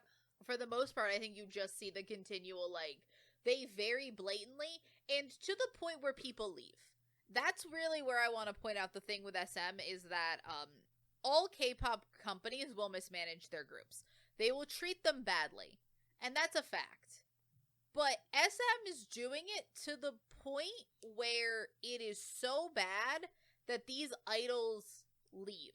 And there's gotta be something to be said of the fact that this amount of very public lawsuit level leaving doesn't really happen, especially with the other big 3 companies. This doesn't happen in JYP. When people leave a JYP group, they don't turn around and sue JYP for their mistreatment in a court of law. JYP, all GOT7 left JYP, and JYP gave them their trademark and was like, have a good life. Even, we know YG mistreats his artists, but none of them turn around and are like, well, I was treated so poorly, it is now a legal issue. Right. Yeah. Like, 21 was treated pretty awful. 21 was treated, awful, but they never, it makes they never me feel sued, like SM came back is, and sued YG. exceptionally bad. That it causes, international legal issues, because Hang Gang is suing them from China. And that's not the first or the last. Well, it's first. That'll be the last time that happens. It won't be the last. Yeah. So, I think it just is a thing of, a lot of people say, well, every company treats them so badly. Yes, but not every company has the specific problems of SM. The fact that this is where the original slave contract lawsuits come from, and even after that, we get multiple more of very similar lawsuits. It's like, really, they don't seem to be learning anything from Not that. at all. Yeah. It's like, if you keep having this issue multiple times over again, it's like, come on, bro. Ugh. Maybe it's you. Maybe you're the problem. Maybe it is. Maybe how's that Taylor Swift song go? It's me. Hi. I'm the problem. I'm the problem. It's me. That's SM Entertainment. That's SM Entertainment. Someone there we go. make a TikTok. The Ballad of SM Entertainment. Basically. Someone just make a TikTok that just cycles between photos of the SM building, Lee Soo-man, and just have that audio play. Yes. I love it. Make a nice YouTube reels of it. Hi.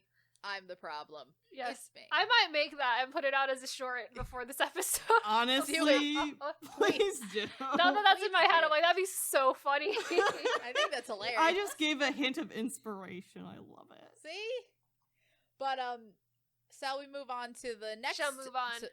Alright, so in 2007, they debut Girl Generation, SNSD, Son Yoshide, whatever you want to call them. There's a lot of words. A lot of words. They debut to massive success. Yay. Good for them. They got that song that was originally supposed to go to Milk. Yes. Possibly. They had G. Huge song. They had Genie. Another huge song. They got a song from Kesha. Run Devil Run, actually. They got a lot of they did Dancing Queen, which is just a different song. What was that girl? Who did Mercy? What her name Duffy. is? Yeah, Duffy. There we go. They got a Duffy song. They got a lot of things. Yeah. And then in 2012, they have their subunit TTS, Totiso. Then in 2014, Jessica, quote-unquote, leaves. According to her fictional novel, everyone was terrible and kicked her out. Yes. Her alleged fictional novel. Yes. She doesn't leave until a few years later, though, technically. From SM. But she is kicked out of SNSD at that point. It is, look. there is no clear consensus, but I think 99% of people do purely believe she was kicked out of Girls' Generation. I believe that. Oh, yeah. I'm gonna say that now. Mm-hmm. And then in 2015, Taeyeon solo debuts. Why did I feel like that's too late? But, like, that is exactly when that happened. Yes, I yes. remember it happening. I know, but me that too. feels too late. In 2016, Tiffany solo debuts. 2017, Sohyun solo debuts. Also in 2017, Tiffany, Sohyun, Tiffany, Sohyun, and Sooyoung all leave SM. Because that was at the time that SNSD contract was going to be renewed. They just chose not to renew. In 2018, Girls' Generation OGG, which is just the remaining members, put out a song. In 2018, Yuri solo debuts. 2019, Yuna solo debuts. In 2020, Hyoyeon solo debuts. And then in 2022, they have a comeback with they have a full group comeback minus Jessica. Yep. Can we call them a full group comeback? I would Pretty say 'cause much. They Jessica, say they're I mean, OTA'd, so- considering Jessica officially left, and they seem to just want to ignore the fact that she was ever in Yeah, the they fully group. ignore the fact that she was ever in the group. Essentially for their 15th year anniversary, they Yes. were put out a CD together. And that was honestly nice comeback. It was a great song. very nice Not a bad comeback. Honestly, Pretty good. top 3 SM did this year. Honestly speaking, top Which 3. is kind of sad to hear. I think that like says in a way more it's about the like good state for of like good SM. for Girls' Generation, but sad that Sad for basically SM as a whole. reunion album is one of your better releases it was a of the very year. sweet reunion album. It And was that a indicates very the sweet state of reunion music at album. SM Entertainment. Yep. It's Again, like I think that I think Girls' Generation genuinely probably one of the best managed groups SM's ever had. Yeah, easily. They do their thing. I agree. They are all popular soloists. They do the ones that are mainly actors do their acting. The ones that are mainly singers do their singing. Because I would say, I think a lot of them like to focus on different things. They come together for, like, anniversary specials. They seem to actually all like each other besides Jessica, I guess. Well, yeah, once we got rid of the problem. We got rid of the problem. Who's, again, allegedly the problem. And, like, there are no major scandals with any of these girls. They're all extremely active. I mean, and I think SM just and wanna, it's like, like, this is nothing another one major where- besides yeah. who's dating who, which isn't a scandal. It's and just again, celebrity that gossip. is- That's celebrity like, gossip. That's like why we through never time. talked about dating scandals Yeah, on this that's stuff, why I'm saying 'cause it's like, celebrity it doesn't gossip. matter. Who's Yeah. dating who Yeah. is celebrity gossip. It's And not here's scandal. the one thing I'll say about SM. I will say this. No, there is one exception to this, which we will get to. I think all the relationships that have come out of SM are, like, true relationships that they've had to deal with one exception, which is the one that I think is a co-production with YG. Oh, yes. That one is not real. Yes, I genuinely do not believe that one was real. But the co-production, other than the co-production with YG, I believe that all of the SM ones are just things that they had to deal with, and they dealt with it. No one ever got kicked out. They were able to fucking make jokes about these, except for one that actually was a fan problem, because Taeyeon and Baekhyun was That was, yeah, a crazy fan fan problem problem. on both sides.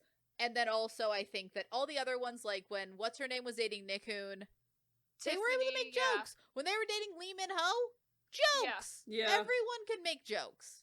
And then, like, the fact that there's 8 of them, and all Yeah. of them are incredibly successful on their own outside of Girls' Generation as well. Like, that's also, it seems like it would be really hard to do, but... Yeah. I mean, are they all were great, considered yeah. a Nation's Girl group. This group was my very first group I ever listened to, ever, in K-pop, was Girls' Generation's O, and I was wondering, Hey, that why was the also fuck are my they first cheerleaders song for a Girls' football team? Generation. What is going on here? Why are they wearing football jackets? What is happening? Who's to say? But it planted a seed in my head that I came back to a few years later, and I stuck with K-pop since. So, Yeah. Girls' Generation Again. did that. I don't know if they will ever be a favorite group of mine, but they're always a group I'm going to hold special in They a way were for when me I first got personally, into because they're K-pop. like I'm their sure baby's that first in K-pop terms of- group. Yeah. And I like several of their title tracks. They're like some no, good they're title I tracks. really like a lot, like most of, like a vast majority of the I music. never. Some of their later ones I'm not a fan of, but like I actually think Girls' Generation, like, there's obviously good and bad up there. I think Girls' Generation, and this is the thing, Girls' Generation is the only one that I've seen be able to do that weird, that SM I think now is obsessed with doing, Yeah. mashing, and a lot of companies are now obsessed with doing For I like, Got a mashing Boy? 3 different Yeah, songs yeah. together, Yeah. and I Got a Boy's the One of the only good ones. One of the only ones that's ever actually worked. And it's probably the first one, I think, I that think ever worked. so. So good for Girls' Generation. They've started many trends. They've started many a trend, but that trend specifically very good. Yay. Yay. I mean, it's one of those things that it's like, cool. It was, I mean, I saw them towards the later end of their initial careers, you know, kind of in 2013 and again, stuff, but it was cool to witness, you know? It's a good thing to witness. I think a lot of their solo music is, like, in my personal opinion, of varying quality, but in terms It really of, depends on the person. But I can see there being fans of all of, like, none of it is, like, so bad I'm like, what's going on? A lot of it is some of them are more questionable than others. Mm-hmm. So now we go to the shortest thing we have Yeah. here. So in 2008 And my first K-pop is when we group. get SHINee. And SHINee is, like, no problems. Literally no issues with SHINee. Non-problematic kings of SM. Non-problematic kings of SM entertainment. So essentially all we have for SHINee is in 2008 is when SHINee debuts. 2014 is when Taemin is gonna solo debut, and then in 2016 is when Jonghyun solo debuts. And then in 2017 is unfortunately when Jonghyun commits suicide. And then they take a little bit to recover from that situation. They take about a full year off hiatus before they come back with Yep. The Story of Us. Yeah. And then Onu and Key both solo debut in 2018. Minho's gonna solo debut soon. Minho's gonna solo debut eventually. Minho did solo debut. He released a single. Not like an album. Not how oh, gotcha. He released a single prior. He had an SM Station song. He did fine. But I think they said he is gonna solo debut like this year or next year. Yeah. Okay, so like an actual. Yeah. There's no date for it at the time of recording. But they have said it's going to happen. It's in the works. Happening soon. Nothing. No problems with SHINee. Like there are minor scandals here and other things of but like there is nothing. SHINee are sweet boys. They genuinely all like each other. So the first K-pop's much like how you had I have Lucifer, where I watched it and was like, I don't know what this is, but I love it in some way. And I still love SHINee. They're one of my favorite groups. The Lucifer is iconic. I tell you. Amazing, incredible. They were like the third group. And the first few groups I discovered for sure was like GG, Super Junior, and then SHINee. And then SHINee was the hook, line, sinker that made me stick around, really. Oh no, yeah, SHINee was that one. They were just SHINee is incredible. What? Who are these boys? I need to know more. Well. The thing with it also is just that SHINee is here. I'm gonna put it out there. SM is always known for being the vocal heavy K-pop company. Yes. I think that the top thing for them is SHINee. Oh, yeah. SHINee is their best vocalist. SHINee is genuinely some of their most talented people all put together. It's so good. They've been able to be together, be massively successful soloists, still do group activity regularly. Still continue on even with the loss of a member. Even with the loss, even though they went through an insurmountable loss so publicly. Yeah. That's the other thing with it. It was so public. Yeah. What? Insane. I have nothing but respect and love for SHINee. I can't say anything. They are else. one of those groups that they also have, frankly, one of the best debuts of all time. Oh. Honestly. If not, maybe the best. Incredible discography. We will sometimes talk about... It's a very variety, varied discography. This period of 2008 2009, the groups they released, SM did take a risk in terms of quote-unquote experimental groups, but what I mean by experimental, I mean these were the two groups that they were just like, we're gonna test the waters with some music with you guys and see what works, with you know? them and the next group, yes. really. Yeah. I personally like both. I think you guys only like really SHINee. Well, I think one of them works significantly better than the other. I have a soft spot for both of them. Well, I also feel like the member dynamic of SHINee made that easier as well. Yeah, I agree. FX has got some other weird stuff going on there. We'll talk about it. Yeah. But I think in terms of also just overall discography, not even just at debut, through the years, we have tried to make this video many times. We've tried to make a video of our least favorite K-pop song, our least favorite song from our favorite artists. Yes. And the biggest struggle was always, what is the worst SHINee song? Yeah. Because we couldn't figure it out. Well, We conveniently, couldn't we all find know what the one. worst We title now track have is an because they gave it to answer. us on a platter recently. Yeah, relatively. the recent one which didn't sound at all like a SHINee And we're just song. like, that does not sound like SHINee at The all. one where But Deb so there Joints you go, came in that and was one. like, Yeah, the one what where is, Deb and made Joints them like an came in. NCT song. Yeah, But was it Don't also, Call I Me? take- Is Don't that what Call it Me, was? Don't Call yeah. Me. Yeah, But okay. here's the thing with Don't Call Me. Here's the thing with Don't Call Me. You listen to Don't Call Me and it's bad for SHINee. But when you compare it to one, other Dem Join songs, and two, what that song would be if you gave If it to a NCT different was group, making it. it would be garbage. Yeah. It's a decent song, but for SHINee, that's their worst song. Yes. It's decent.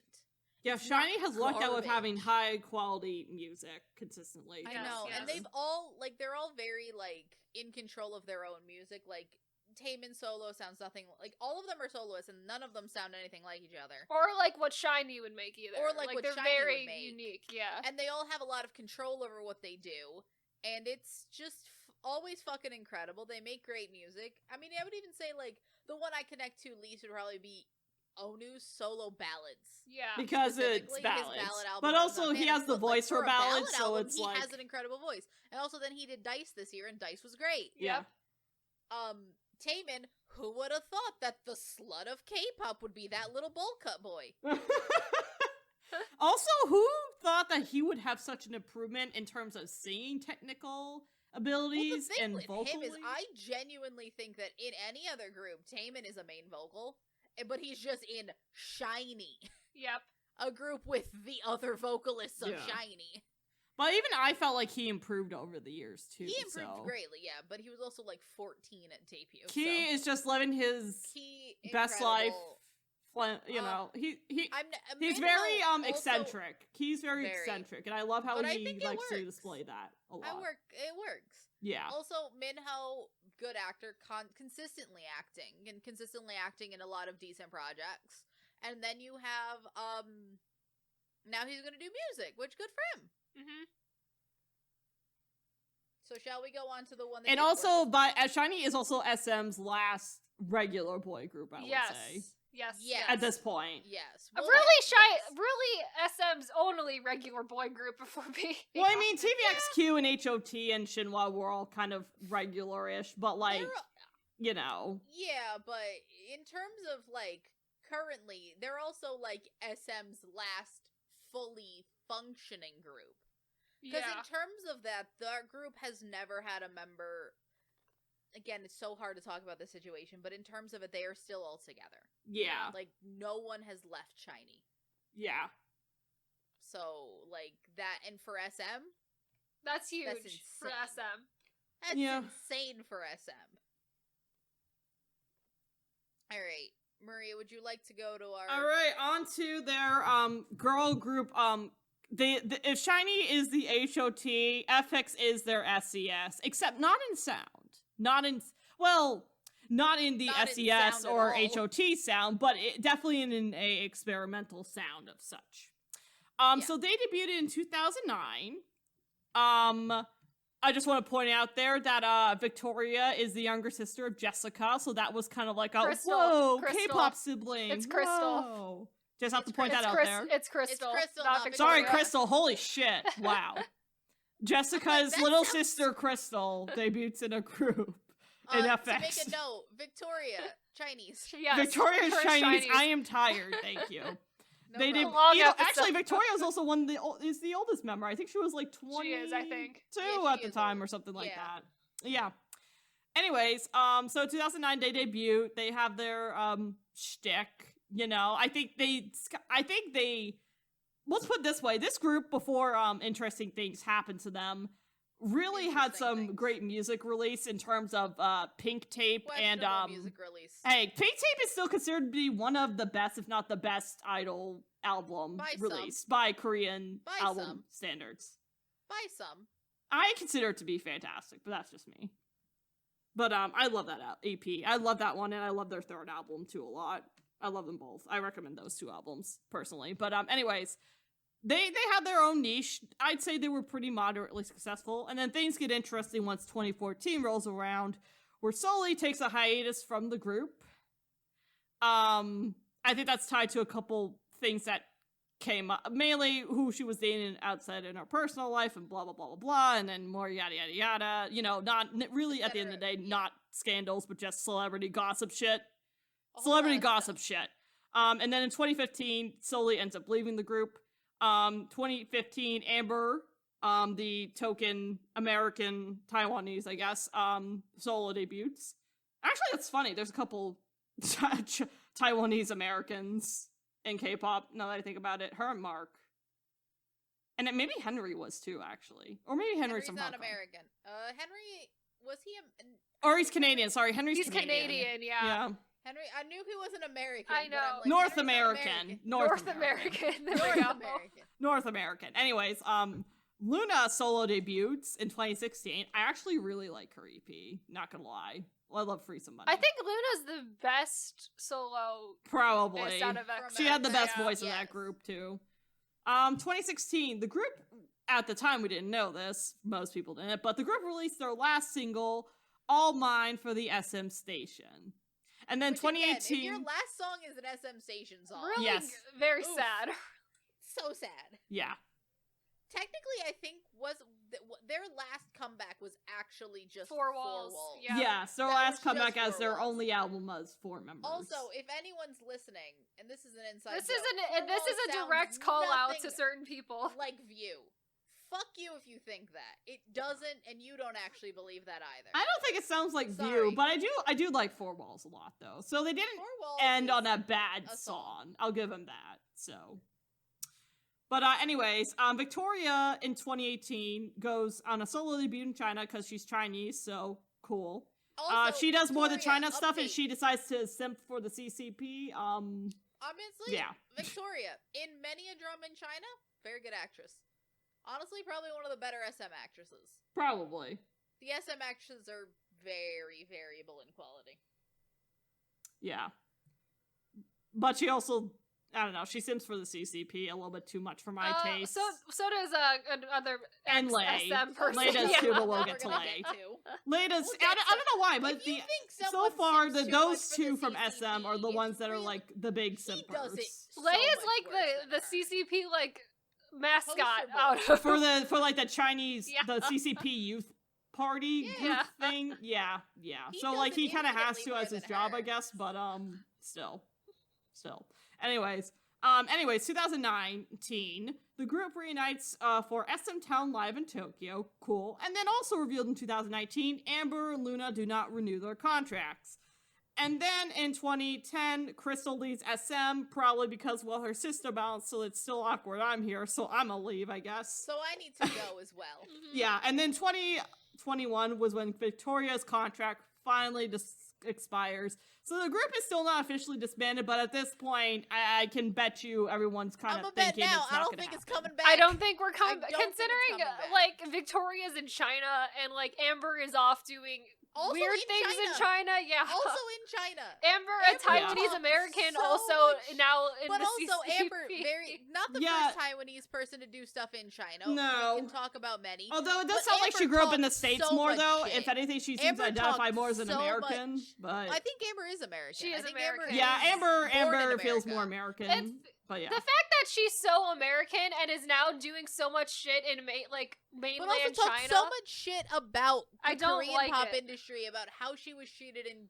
K-pop, all of that, and is now being a fucking. Well, to be fair, she didn't look different compared to your shows. average female idol, so I could see why some people were just like, But I'm just saying, still. Talk so much shit, and yet you're gonna turn around, right back around, and just contribute to and you're that gonna same go industry to mainland and China? You know, like, so much freedom. Are you so much freedom me? there. But anyway. That shit, I don't think so, but and then of course this was, and also I think it was in was it 2020 or 2019 or 2018? I forget when Sully passed away, but that happened. But that was after she left SM Entertainment. That was after she left SM Entertainment, and also a lot of things had occurred in that time since then. Yeah. But I think FX, in terms boy. of the experimentalness, works less than SHINee. Also, I think the member dynamics work less than Yeah, the member SHINee. dynamic was a little bit all over the place, so it didn't seem to, like, they didn't seem to, like, gel as a group as well as, not even as well as, like, you some of the have past girl Victoria, groups. who's, like, 20-something, too, at the time of debut, then and then your Crystal. youngest members are, like, Crystal and Jessica, who are, like, 15 and 16. I mean, here's the thing with and that. Sully. Is that Sorry, not think that Jessica, there is- Sully. Sully and Crystal. Holy shit, I keep including Jessica in here. Keep calling her Jessica. Oh, fuck. But, Ugh. no, but I wouldn't even say it's that, because you see a very similar member, like, age demographic. Onu is significantly older than Taemin. Yeah. And you see it also in their next girl group. Well, in Red Velvet I as feel well. like there's FX an has a lot infinite- of cultural differences in there that's getting that's in where the I was way. getting at. Yeah. It also seems like there's cultural influences there. Yeah. Also, I just think that many a time, the experimental music that they were giving FX is different experimental music than they were giving SHINee. Mm-hmm. For me, I enjoyed it less. Yeah, I personally. That's think- just I my feel opinion. like I it's feel like it different, didn't hit the. I feel like it didn't hit the general public as well as the SHINee. Yeah. They were experimental definitely, type they music. weren't flops, but you could definitely, I think everyone can agree that FX was definitely moderately successful, just never super They were huge. not. They were definitely successful. not unsuccessful. Yeah. Yeah, they were unsuccessful. moderately successful. And But, I'd say like- international people probably cared about them more, I would say. Yes. Yeah, but they also had- the I thing think- of that is that also, does that come with the inherent advantage of being an SM group? Because that That's immediately also puts true. eyes on you. Also, just want to point out, the fact it took them how many years to get a fandom name till like 2014 or 2015? Oh yeah, that's ridiculous. Yeah, and they Yeah. were they were dead before they got a fan. Yeah, SM kind of just didn't care about them. SM like, kinda as with dropped the every other ball. company, but like SM Well, then again, especially how did not long care did it about take FX them towards to the end. How long did it take them to give just Girls' Generation a light stick? Yeah, I was gonna say also it took SM like a stupid long time to get a lot of these groups a light stick. For Yeah, their best, so many of these groups. highest selling As girl SHINee group didn't get a light ever. stick It for took them how long? years. I think Super Uh, Junior didn't get a light stick until like a ridiculously years long ago? amount of time. Yeah. Yeah, no, a lot of these groups didn't get light sticks for. SM just didn't do light sticks for SHINee so had a many light years. stick, but like, because that's like pretty distinct, like their light stick. But everyone else kind of got like afterthought light sticks. Yeah, no, SHINee's light stick is probably the best designed in Yeah. terms of the SM light sticks, but it did only come years later. Too late. Not too late, but I guess like, the only other very note I'll late in end their is that I feel like FX. I personally like FX a lot. Contrary, I will say SHINee's better. We'll put that out there. SHINee's the better group if we're gonna have this debate. But I still personally liked FX a lot. I probably like them more than Girls' Generation. I like their discography more overall. So they were always like a fun group for me to listen to. So I mean, the truth of the matter is, at the end of the day, they weren't making as much. They weren't breeding as much moolah as everyone else. So SM kind of, not surprisingly, kind of let that kind of die out over the years. The and thing just with didn't it is that care. it also just proves SM's absolute just no communication whatsoever. Yeah. Just refuses to disband things. Yeah. Just refusing to communicate. Like, it's not even like what freaking JYP did with Miss A, where like, oh shit, we forgot to disband the group. Let's go do it now, 3 years later. Yep. Like, it's been years. Like, there is not a word. Like, just disband it. Just let it go. Let it go. Yeah. Yep. Pretty much. And then on to Alright. another huge group. On to another huge, but also Huge group. problematic group. Yeah. Not problematic, as but huge. problematic as like some, but still pretty questionable. Yep. So, in 2012, we get EXO. They debut as EXO-K and EXO-M, K for Korea, M for Mandarin, with a full 12-member group, but 2 distinct units, one in Korea, one in China. So in 2014, then they immediately backtrack on that, and EXO-K and EXO-M become just EXO. Then in 2014, also, Chris and Luhan will leave EXO and file lawsuits against SM. Hence why they only become just EXO. Hence why I think they become just EXO like right before this. Like, this was already. No, they happening, still and didn't. then- That's the thing. When Chris started to leave, that was right in the Chris very started to beginning leave. of their overdose promotions as EXO-M and Yeah, EXO-K as- still. But and I'm then, saying, like, not all of the. I think Chris had left. Luhan hadn't left when they did that. No, he then hadn't. Luhan, they become EXO. Luhan then leaves, and then in 2015, Tao would leave EXO and file a lawsuit. Yeah. In 2016, Lay solo debuts in China. In 2016, we also get EXO CBX, their first subunit. In 2017, Lay will go on hiatus. He returns later in 2021 for Don't Fight the Feeling, where he is CGI'd in. He is not actually present. Nope. He is CGI'd in post. And later leaves SM in 2022, but does not announce that he is leaving EXO, which leaves a lot of hope for some people. And I'm like, ladies, do not get your hopes up.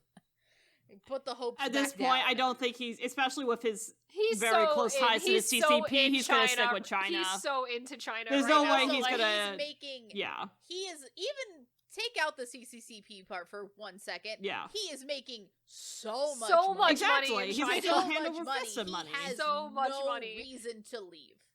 Honestly, if you even look at it as a pure business decision, he has no reason to leave. In 2019, Chen solo debuts, and so does Baekhyun, and so does EXO-SC, the worst subunit. Yep.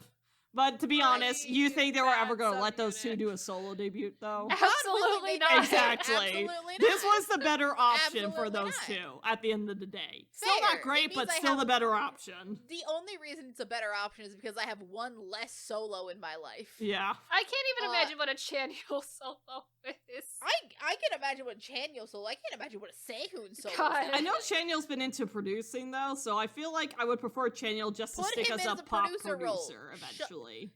To quote Shindong, close your lips, shut your Your tongue. tongue. In 2020, Kai Oy. solo debuts, and Chen has a child and gets married. In 2021, Dio solo debuts. In 2022, Chen has a second child. Congratulations. I just realized Chen has 2 kids under the age of 2. Yeah. He does. Poor kid. I think they poor were man. well, were they They're both born when he big. was in the military? All right. One was yes. right before he One was went born in. when he went in, but essentially, and then one was born like right after he came out. Ah.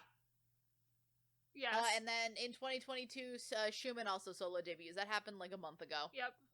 I will say one thing right now. Other than the fact that we have a lot of opinions about SOSE being bad, the rest of the EXO, Baekhyun is good. Everyone else is boring, in my opinion. Yeah.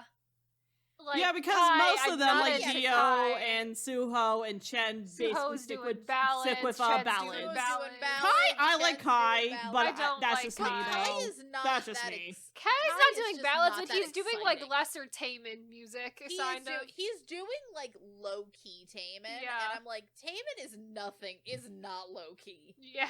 Like that's one of the things about Taemin. I don't know. Taemin is I still going like for it. I don't mind that. It's- At least it's not yeah. exactly Taemin, because that'd be weird if it was for copy Taemin, though, to be Yeah. honest. Fair. So, CBX I really like. I think they should. I like CBX is CBX. good. I really like that subunit. I really like CBX. Schumann, I think they all I don't bring think out had the a best in each bad other. solo debut, but it It was was He fine. was, but it it was was kind of fine. fine. Yeah. He's in the, like, In EXO terms of- solidly fine category. He's kind of stupidly popular, honestly, in Korea. I mean, good for Schumann. Yeah. Here's the thing. I think we got to go back to the actual scandal. What more is there to say? SM treats their artists like shit, especially if they're foreign. Yes. They, I don't know they what have else, a like, what- clear, like, weird, like, racism problem. Which is, Specifically like, toward the Chinese. Yeah. I don't know. It just feels weird that it just keeps happening. It just keeps happening. keeps happening. It's Yeah. like, I feel like we should have learned by now, but it's just like, man, it's really just Constantly. continues to happen. Constantly. I don't know. Yeah, I don't get I have it. I have nowhere thing else to say because I feel like I've said it. I in will over admit, I 4 was one of times those it's girls happened. who pretended not to like EXO in the beginning because everyone liked EXO at the time when I got into K-pop, and then I was just like, actually, I kind of secretly do like EXO. My thing with EXO I is that always liked EXO, I- but I was never like real big into I was EXO. never an EXO girly, Yeah. mainly because You mean I an like XOL? I remember when they used to call them exotics. I remember that. I hate before that. XOL was I a do term. remember that, and I think that was That's that a was one of choice. the worst It's things. a It's a choice. But I remember being into EXO and like really my first EXO comeback where I like paid attention was like Overdose, and I've never been a fan of Overdose, so that really didn't set the right tone for me in EXO. My first one, like, actually kind of caring about them a little bit, I think it was, like, Monster, like, whatever was going, like, that era EXO, which was, I liked it, but I was never, like, really That's into the thing EXO with to EXO. begin I feel with. like I like a lot of EXO songs. Yeah. Like, I like Call Me Baby. I like Monster. I like a lot of EXO. Mm-hmm. Do I ever love EXO? They're fine. Yeah, They're I like, don't I know. wouldn't say They're they're bad. They're not a bad group. Let's just put it this way: they had a it doesn't contemporary that of theirs, not in the same company, that I really enjoyed, called BTS. So Yep. that was what won it out for me. Yep. I know that was a big had war that was happening That for a was while. big The EXO war. BTS And if I'm war. being honest, I didn't have Take a wild guess who I didn't won have- that one. Yeah, give Take a wild guess who huge won ass that one. wild Also, guess. take a wild guess on what side of the war we were on. Yeah. Anyways, not to get Specifically. into that, because that's another episode Let's for never another get into day that. or Let's hour never of when get we in- record this. Let us never get into that. I think that is how, like, genuinely we like to poke the bear. We do. I don't want to poke that bear. Well, I saw already what that just bear did, so No, but let's not ever, like, really poke the bear. no. Because if we ever really poke the bear the way we've poked other bears, I don't want to see how that bear just I mean, we're mauls not out here saying everything. I've EXO was already a seen shitty it. boy group. Like, I I've like a already decent amount of seen it. EXO. Like, they're solidly. Yeah, EXO wasn't a bad the boy group. fine They were group, solid. yeah. massacre that the EXO versus BTS bear leaves. I will say this was a unique Carnage. take on SM Entertainment to try to get into the China market, for sure. It was. I think it would have that worked out very- better had they maybe treated their Chinese artists better. Yeah, if at 3 out of 4 of their Chinese artists didn't leave.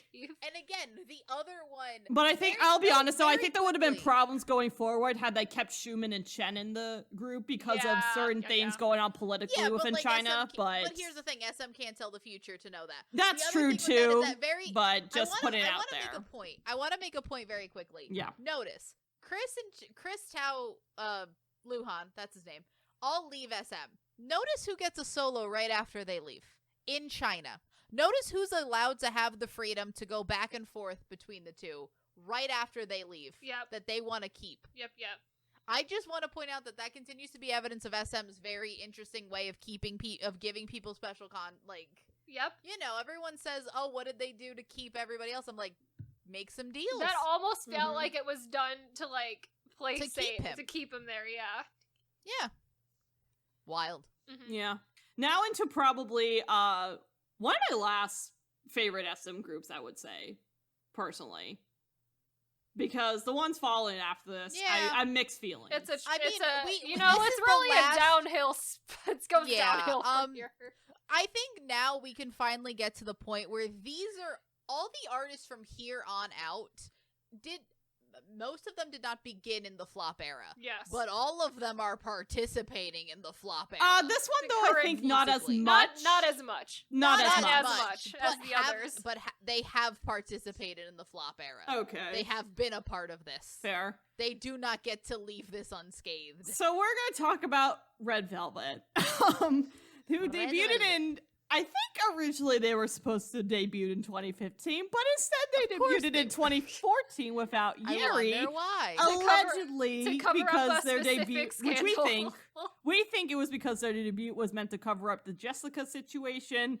That's an alleged mean, opinion we have. So Look, It's an watch, opinion I think Jessica watch- also has. I want you to do two things. I want you to watch Into the New World, which had come out good 10 years previous. I want you to watch Replay, and I want you to watch Mama. And then I want you to watch Happiness. Tell me that Happiness is an SM debut. Tell me that that is the quality of your average SM debut song. And music video. Yep. It's a rush job, and Yeah. you know it. It's a rush job. Yep. Also, Yeah. the fact that they included at debut just such problematic images. We talked about it Oh in the boy. freaking I know. Scandalized. also, the only other song they released released as 4 was a cover, and I do Oh, it's a mean a cover. direct cover of an SES song, because literally you compare both the songs, they are the exact same damn thing, and the rap too. They include the same rap. Yes. They include the same rap done by two different people. It's literally the same thing. I prefer the SES version because I like my OG shit. So, but that's here's the other thing: they also kind of make Red Velvet sing like SES. It sounds identical. It does. That too. I mean, if anything, I wish they did something slightly different to give it their own taste, but I guess SM just was too lazy to do that.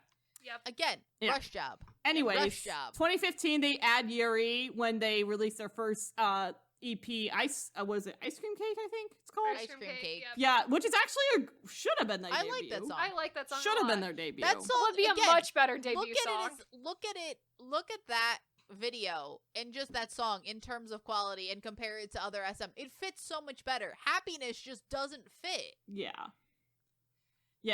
Otherwise the group's just doing their own freaking thing. Korea loves them stupidly a lot too. Loves their B-sides a lot too, I've noticed. Very big, like this is a group they love all around. Not as big as Girls' Generation, but like they like them a lot. The thing with it is like not as big as Girls' Generation, and as time goes on, not as big as often would get compared to the JYP girl group that debuts around the same time. True. Twice. But twice, yeah. Yeah, And they also never hit those heights, but also they they weren't ever bad. Like they do pretty good. They're not really moderate. They're like pretty successful. They're very successful. Yeah. They're contemporaries of all these groups, but they're not the blowout success that I think SM is usually like used to. Yeah. They're I think more successful than I think FX, but I think that's more just also in terms of songs that they are releasing. Yeah. Are more toward the Korean And due public. to their concept of having their red and their velvet side, I think it gives them like they literally built into this group the ability to be flexible in their music choices. Which, much like a lot of SM concepts, they've kind of done away with. Yeah, as of recent, I feel like they kind of have. Yeah. They stuck with it for a while though. For a little bit. Yeah. In 2020, they debuted the RV subunit, Irene and Seulgi. And also in 2020, we discovered apparently Irene is a total BICTH to her makeup staff that helps her make good, make her look good. I guess like, her stylist, I think to her stylist, and I think just generally to staff. It seems like a staff issue. So that was a thing where Irene was, I guess, kind of a cunt. Whether it was her just having a shitty day and she snapped, or whether she was just being a bitch for whatever goddamn reason. That happened. That was a scandal. Yep. Anyways, 2021, Joy debuts, has a solo debut EP, but they're essentially all covers. So which again, you've decided that she's going to be a soloist and not one. You can't give her one which song. Is shady as fuck. I don't get that. Also, at this point, I don't remember exactly what year, but Joy does attempt to be an actress. SM does push her as an actress in the worst way. I think it was earlier. I'm saying it's way earlier. I don't remember which show was this? The year. I think it's two of them. There's one she's in something called The Liar and His Lover, which she's in The Liar and His Lover, and she's also in Tempted, which is a Korean adaptation of what is that? That really weird one. I don't remember. Cruel Intentions. If you've seen the 90s movie Cruel Intentions, there is a Korean adaptation of it. It's bad. I don't like it. And Joy is, I don't think, a terrible actress. Most of the Korean public does call her a terrible actress because she's not that good. But also, she's the kind of actress that she should have been in smaller roles first and works up to being a lead role. SM essentially is like, accepts lead roles for her with no prior experience, and then she kind of flounders. Yep. I just want to point out that this is a continual mistreatment of Joy pretty consistently with SM. Yeah, Joy gets a short end of the stick a lot, and I don't think she deserves it, but She doesn't. She seems nice. Wendy had a solo debut in 2021, which I thought was pretty solid. And then Seulgi had a solo debut too, which actually was, for this year, unfortunately, is one of the better debuts, which is kind of saying a lot at the state of SM Entertainment again. But it's one of the flop era. But actually surprisingly did very well. A lot of people like Seulgi. A lot of people like her solo debut. But like in terms, at least for what I think of that song and the fact that I still consider it one of the best songs SM released this year, says a lot. Says a lot about the state of SM Entertainment's music currently. I mean, she starts off the song with "I kissed your brother" under no context whatsoever, then continues on. I mean, queen you shit, know, of there course. has been a lot of Queen interesting lyrical choices this year. I will just say that. Over many different companies, you know, but it's choices were being made this year. All right, now we get on to mixed opinions. No, I have section. one more. Yeah, True mixed Here's the thing opinion. with Red Velvet. Yeah. Here's the thing with Red Velvet. I think Red Velvet is SM trying to do a lot, because I can see them trying to make the next super popular, like, oh, they're gonna be like your next, like, not the same as SNSD in terms of style of music, but like the nice pretty girl group that we love to just like promote and everything else. And some of those songs fit that perfectly. And then sometimes they try to make them FX. Yep. And give them weird songs. Yep. So I think that also is just like, I understand your Red and Your Velvet concept was not originally supposed to be one of you gets weird songs, one of you gets the normal songs. It was supposed to be your ballad and your pop songs. Mm-hmm. I felt like they were just trying to do a lot with Red Velvet. Yeah. And sometimes it works, because I think Russian Roulette's a weird song, and I like it. Yeah, they're like And a then more sometimes- girly, polished version of sometimes- FX. It's not what it felt to me, but I also liked how their music kind of vibed well for And the then most sometimes part. you get Zimzalabim, and I hate Which is it. kind of like, what the fuck's going on here? And a lot of other Exactly. people agree, what the fuck's going on What the fuck here. is this? Yep. Or like Your Rookie, or like songs like that. I just felt like they were trying to do a lot. But I also felt like their EPs also, personally coming from me, because I listened to their B-sides, that their EPs at least always had one song I really vibed with. So even if it wasn't the title track, there was always a but B-side I also- liked. You know? Fair. And I think their EPs, I think SM has some of the better in-house musicians, because I think a lot of SM groups have a lot of very good B-sides. I think EXO albums have good B-sides. I think even Super Junior albums have weirdly good B-sides. Yeah. And Red Velvet, I mean, also falls in that category. I just think that they did a lot with Red Velvet. It gets a little... Now at this point, Red Velvet has sort of an established, locked-in fan base, so it's always going to be... They're allowed to do the weird stuff. Mm-hmm. It just felt like they were trying to do a lot. Oh yeah. Yeah. A lot. Yeah, I agree. It is a lot. But yeah, I think for the most part, the group was handled well, though. I think for, especially, weirdly, I feel like Red Velvet is where I sort of divide, like, current SM and classic SM. Really? Truthfully, weird- yes. They are the Like, division. is that like it's weird, because, like, one would think, like, Red Velvet would count, like, but I'm like, they're not that old. SM has been very consistently releasing a group, like, every 2 years. Mm-hmm. There was a little bit of a longer gap, but we'll get to the mess that is NCT. But, like, SM has, like, regularly been releasing groups every 2 to 4 years, and I think Red Velvet almost counts as, like, new SM. I put them more on the contemporary side of, like, them and NCT. And then, like, EXO and Pre feels like classic SM. And for current SM, Red Velvet is their most consistent group, Mm-hmm. which, considering my biggest complaint about Red Velvet is that they're inconsistent, is an oof. And also, they're probably their best group. I think they're their most balanced group. I think the girls Their best balance besides each other Shiny well. at this point, I'd say. Like, in terms of, well, Shiny is classic SM. Oh, true. Like, of the So newer wave, you of mean. current SM, which I think counts from Red Velvet's debut, so it would be Red Velvet. Oh, yeah, current SM, NCT, hell yeah. Hell yeah, aespa, Red Velvet. and everything else that came out from then. I Yeah. think that Red Velvet is their current best group. Oh, of the absolutely. Current SM That's not batch. even a question. It is. Many people apparently think it is. Really? Many people. They seriously don't think they're the best? A lot of people love NCT. Oh, A lot God, of people really? Love NCT. Anyways. A lot of people love aespa. Let's get into speaking Let's of which, get the into newer All kids. right, here we Let's go. get into the Let's get into children. the monster. I will that say is this NCT though, as a group. Min Jin, the creative director for very iconic SM kind of entertainment covers, I think she leaves around, I want to say sometime after NCT debuts, like sometime in 2018 or 2017. So I think that's where, in my opinion, the changes begin. By the way, Min Jin joins Hybe.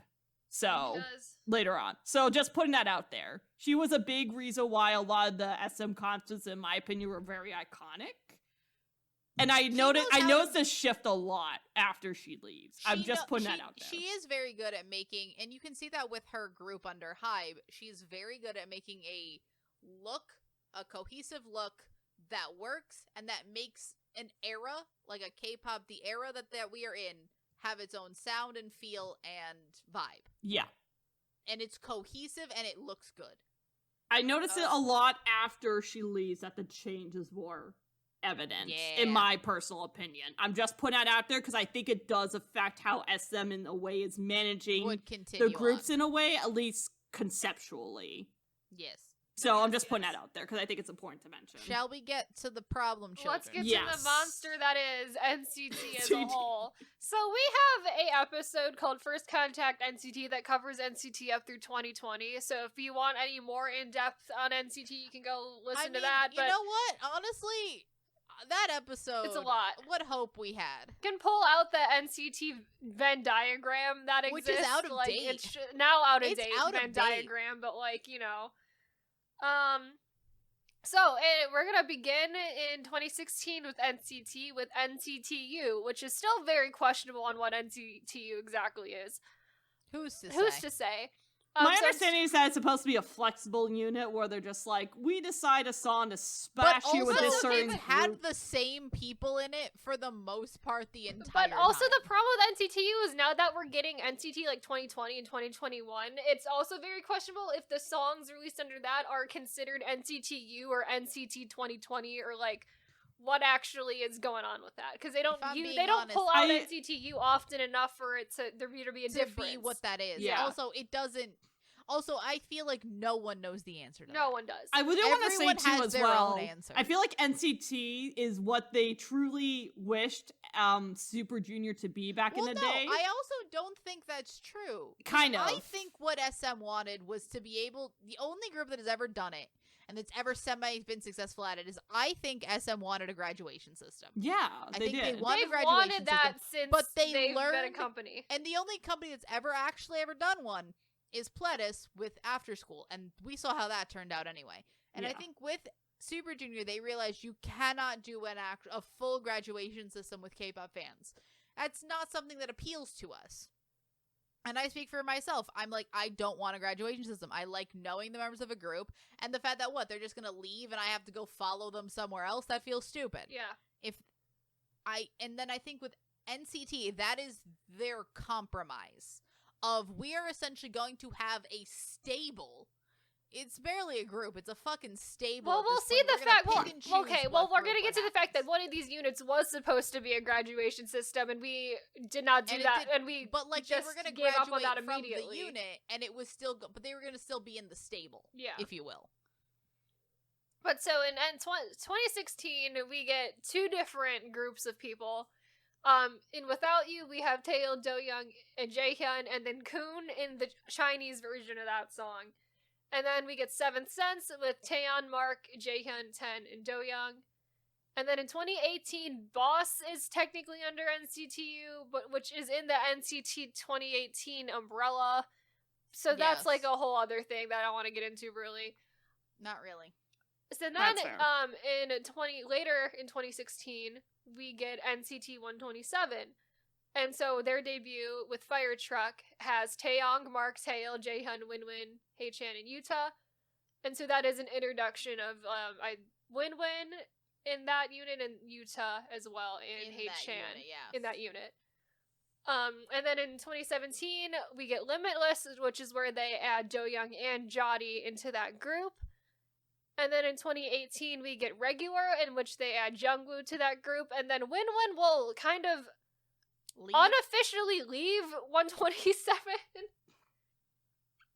because he joins Wavy instead, but he's never officially taken out of 127, but he will not be in any 127 songs after Simon Says. So he's there, but he's not really there now. Also in 2016, we get NCT Dream, and they debut with Chewing Gum, and that has Mark, Haechan, Jano, Jisung, Jaemin, Renjun, and Chenla. And the whole concept of NCT Dream was supposed to have this graduation system where this was meant to be all of the younger members of this NCT as a whole unit, and then they were going to graduate when they turn 18. and leave. So in 2018 is when Mark officially graduates from the group, except for the and fact this is where the fans throw a riot and are like, no, because absolutely no not, one bring in him back. K-pop wants a graduation No one wants system. it. No Also, one I has feel like ever Mark is wanted it. happier in this group. That's the vibe I think Mark get. likes Dream I more than think he he likes does. 127. Yeah. Dream Well, also also a they're better all around group. the same age in Dream. They Yeah. are. They're within But a the few other years thing- of each other. But also, I think that he just looks like he's having more fun. yeah. Mark is Generally in also life. SM like just essentially told Mark Is the that to be workhorse. the center of this group because he's in all of the units possible. Except Wavy. Well, almost all of them. But he's in like, if anything NCT related happens, you can guarantee Mark. that probably Mark Mark and will be Taeyeon there. are probably going to be involved for the most part, unless it's a Yeah. ballad. Not so. really. It's really Mark or it's China. Yeah. It's Mark. It's like Mark is in everything that is not Chinese. Yes. Well, yeah, that's what I mean. That's what I said. Like, he's involved in almost everything that's not Chinese. Not Chinese related. Yep. And unless it's involved in a ballad, then he's probably not going to be a part of it. But Yep. Even then, I feel like that's why they don't do ballads. Because they can't put Mark in it. true. And so That's why Mark they have is some of gonna. the incredible vocalists and they yeah. can't do ballads. It kind of pisses me off. So Mark yeah. returns to the group when they do Hot Sauce, I think. He Or is returns. it before that? Is he in the Dream song of NCT 2020? I think he might be in the Dream song. Oh, the Go? Of that album. Not no. Go. What is it? It's Whatever the that one's called. Deja Vu. It's Deja Vu. Is I he think he's in that? that? Maybe. Okay. Officially in Dream is when he is Hot Sauce, I think. Yeah, no, Yeah. he's in Deja Vu. And then 2018, we get NCT 2018. This is a full group album. It includes everybody who has been in the group at this point, and then also Kun officially actually debuting in NCT, having only been in the Chinese version of Without You up to this point, but Kun's gonna come Having along only now. been there until Yep. now. And then in 2019, we're gonna get Wavy, the Chinese unit of NCT. And so they debut with Takeoff with Hendry, Zhaojun, Yang Yang, Lucas, Win, Kun, and Ten. And then in 2021, we got the Lucas situation that's happening currently still. Yeah. So he So is Lucas maybe not in the essentially- group anymore. Who's to say? Who's to say? Yeah. So, like, the day right before, or like 2 days before, because Wavy had been doing this thing where they were releasing subunits, which Yes. is just Oh my God. two Yes. member The of them were doing- jalapeno. We never got Remember we never got jalapeno. What the jalapeno? fuck? I'm so And that was pissed. gonna 'Cause easily. all That was easily be gonna the be best the one. best one to It would it. be the Then best poor one. Hendry got Because- left out. Yeah. Because essentially Henry didn't it deserve was- this bullshit. Henry didn't Originally, deserve it was, this. So Kun and Zhaojun did a song together, and it was a ballad, and it was fine. And then we got Ten and Yang Yang, who did a bad song that we didn't like. Yep. And then Lucas and Hendry were gonna do Jalapeno, which was gonna be It was good. gonna be so good. It's And gonna then be so good, and we'll never know what it sounds like. know. Because Lucas got revealed by Chinese media to have essentially been a fuckboy. yes, everybody having was multiple like, God damn it, girlfriends and Lucas. exploiting God them for damn it. money. And exploiting his girlfriend, his non-celebrity girlfriends for money, and having like multiple. Yep. Like he was like a serial. And then of course it cheater, goes too. back and forth that maybe he wasn't a serial cheater, but either way his reputation. But was also, damaged, like- Either so. way, Wavy has not done anything since then. So that Yep. Lucas just brought Wavy's But activities to a also, screeching halt. Win does have a couple of dramas along the way, so Win-Win like is maybe doing he'll China stuff. thrive. Win-Win Very popular in The China. Wavy comeback has been on the horizon for like a full year now, A which year? is like maybe it's gonna Yeah. happen, maybe it's not. Win-Win has Probably not. had actually been officially back with Wavy in like official SM videos now, so like I think it's in the works, but I don't know Wait, exactly. Lucas has when it's- been? No, Win-Win. Win-Win. Because Oh, Win-Win Win-Win was has gone been. for a Lucas while has because been he not- was just doing solo stuff Okay. for a long time. I haven't seen Lucas. Lucas is not forever. there. Lucas is gone. I think he's probably gonna no longer be in the group, but we don't have that officially stated anywhere You know, yet. it's as we've seen from before. SM not fully okay with having multi-year hiatuses. Yes. So then in 2020, we get NCT 2020. This is when Shotaro and Sungchan are added to NCT, not in any official subunits, but just to the NCT conglomerate Just as to a the whole. stable. Just to Just the to the stable. fucking stable. You can Put it fucking in the pick and choose stable. them Keep like them Legos. locked So Yeah. Shotaro and Sungchan are just kind of floating around in the NCT ether right now. Like they're here, but like They're They're- around. they're But here. are they doing anything? No. Have they done anything this year? Absolutely not. Sungchan is hosting a music show, or was hosting a music show. I think he still is. Maybe still I is. think. Well, that's Who's to better say? than nothing, I guess, at this point. Look, I don't know honestly, what Shotaro's good for Sung Chan. Shotaro's I doing. think Sung I don't know Chan what he's doing. Sung Chan deserved better in NCT 2020. Yeah. I'm gonna put it out there. He also deserved deserves so better much in NCT 2021. NCT 2021 happens the next year. What's going on there? Who's to say? I don't we know. haven't It's a added mess. anybody. It seemed incredibly rushed, and it was essentially. It felt like SM had like they only happened because SM promised it in like a media release. Yeah. And we're like, well, we got to get it out before the end of the Because year the now. thing- It happens in like Yeah. November, December. It seems like Because- not very well thought through at all. Yeah, because Yeah. all you get there is you get Universe, Let's Play The Ball, weird- yeah, you get that. You And you get the weird Christmas song. and then you also get Resonance, which isn't anything. It's just a dance track, right? Resonance It's is just a dance- 2020, isn't it? Oh, sorry, Oh, it's sorry, never mind. 2020, which Resonance was is just a 2020. Resonance So is also we bullshit. But really you just don't get get Let's Play anything in Ball that. and you just get Christmas, Yeah. vaguely Christmas. It is super bizarre, like that song for me. Like it is like in the uncanny valley of K-pop songs for me, and I can't explain why. But it just I know, I feels, don't like- it just feels bizarre. It feels like specifically your church Christmas song. hmm But It was weird. since then we have 3 new members of SM rookies who are in the Who are probably going gonna end up being to be in NCT members. probably in NCT Japan if that ever happens, who are Shohei, Which Unsuk, and has- Senghan.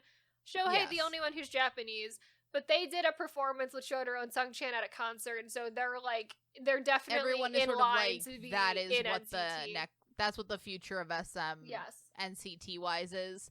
And I'm like, I truly at this point, I can say 6 years later, I hate it.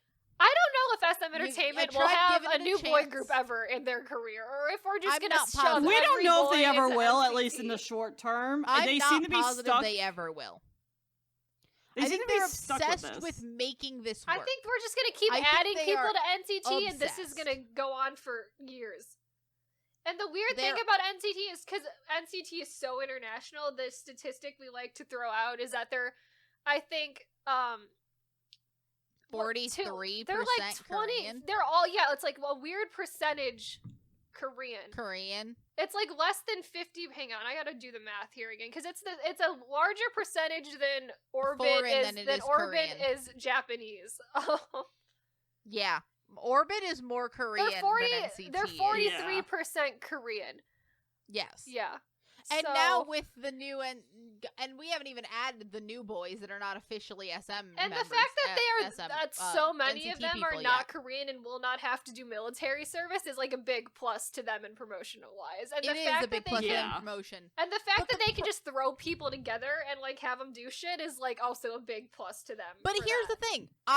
I feel like that is a big plus. They haven't done anything with it. No. Yeah. not at They all. have done it Nothing. like once or twice, and that gave us one of the best songs, which was Make a Wish. Yep. Mm-hmm. But it has also, but they haven't done it. We The we first keep half getting of that the same NCT peop- 2020 album was So good. phenomenal. Since Yeah. then, The it's second like half, it falls off. what's happening after it. The other thing is that I think that they are like, I don't know if they fully know what to do with the NCT members that they have. No. They Yeah. continue only to really be pushing 127, which is making the weird noise music and and just having some of the worst styling I've ever seen. And also essentially just making NCT Dream a slightly better.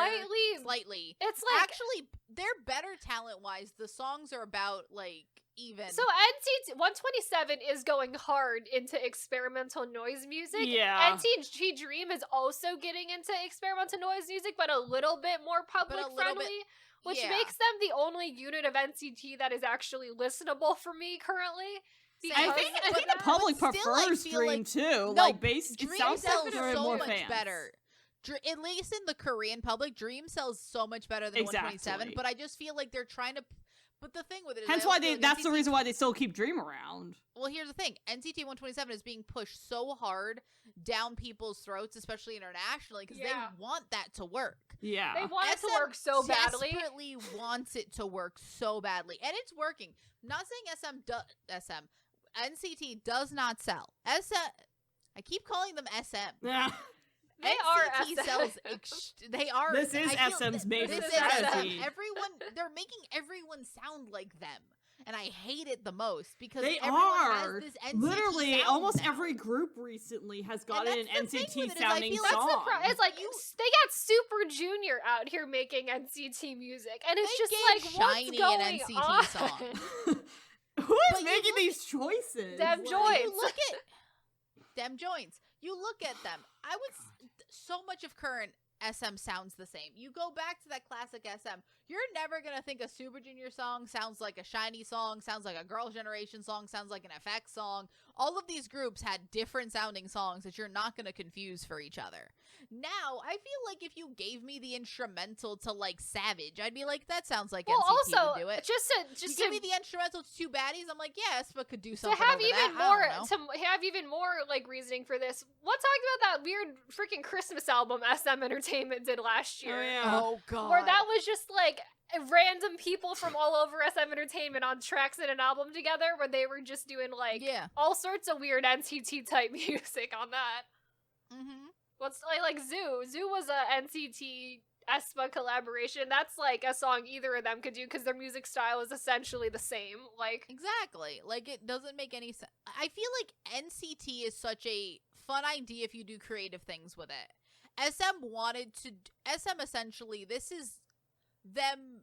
I don't fully know if they know because everything that they've tried to do with SM, the Korean public, and by Korean public, I mean everybody has been like, no, we don't want that. yeah, But they continue to like double down on keeping this idea. yeah. That like, no, it's going great. And I'm like, the only thing that's going great is your two different boy groups that have stable members in them, because NCT 127 doesn't change members and Dream doesn't change members. No one has been added to either of those units, and those continue to sell extremely well. Like, I'm sorry, if that is what you're doing, you didn't make a graduation system stable group. You made two different boy groups that happen to have the same name. Yep.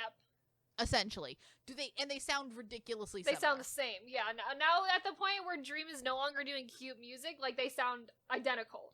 And like, there is so much. I genuinely think Dream is the more talented unit. They're the I more agree. they're the more Yeah. cohesive Yeah, unit they're way too. more They are. cohesive. They work really well together. And I think if you gave Dream a concept of their own, because I think the inherent problem is that they're doing noise music, because like Hot Sauce really works. I think I that really like liked a lot Hot of Sauce. I really liked Hot Sauce. We I got then think this year we got into Mode was glitch a mode little, and beatbox, and we're like, okay. Now we're I falling liked on the Beatbox. noise. But, like, you Beatbox, I think give- it was fine. I can't say anything. Beatbox for was Glitch fine. Mode. Glitch Yeah. Mode was also, I think, fine, but that's just because they're doing way better than 127, and I think 127 sucks. They are. But I think that if you 2020 give- was a hard fall off for NCT as a whole, where it's like It is. We've entered. the second think- half of NCT 2020 was really like, I think what are once we you doing? hit the second half of NCT 2020 is when the flop era begins. Yeah, That's when the true artistry flop era I truly find begin. because we got like, because like NCT 127 did Punch earlier in the year, but it was like then we hit NCT 2020, and then everybody is now doing bad music, and it's like, oh Yeah. boy. Yeah.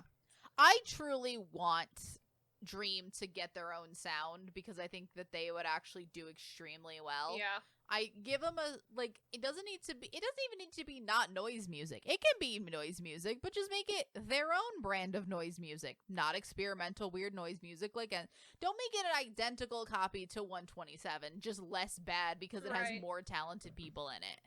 It's just every time I look at them, I'm like, what's happening in this group And anymore? I think What goes on And here? now that we're gonna try to do an NCT Japan, which we all know what's gonna happen with it. They're gonna take Yuta out of 127. Yep. He's never going to return. It's gonna be a win-win Because situation. they're barely doing Him and anything the- with Yuta in 127 to begin They aren't. with, so It's fine. But, like, still, it's gonna be the fact of, like, I still don't think that they're gonna do anything meaningful with it of, like, they want this group to do so much. Like, but they're not doing 127's it. gonna But go they're on also tour not doing while anything. Like, you cannot have all these interchanging members.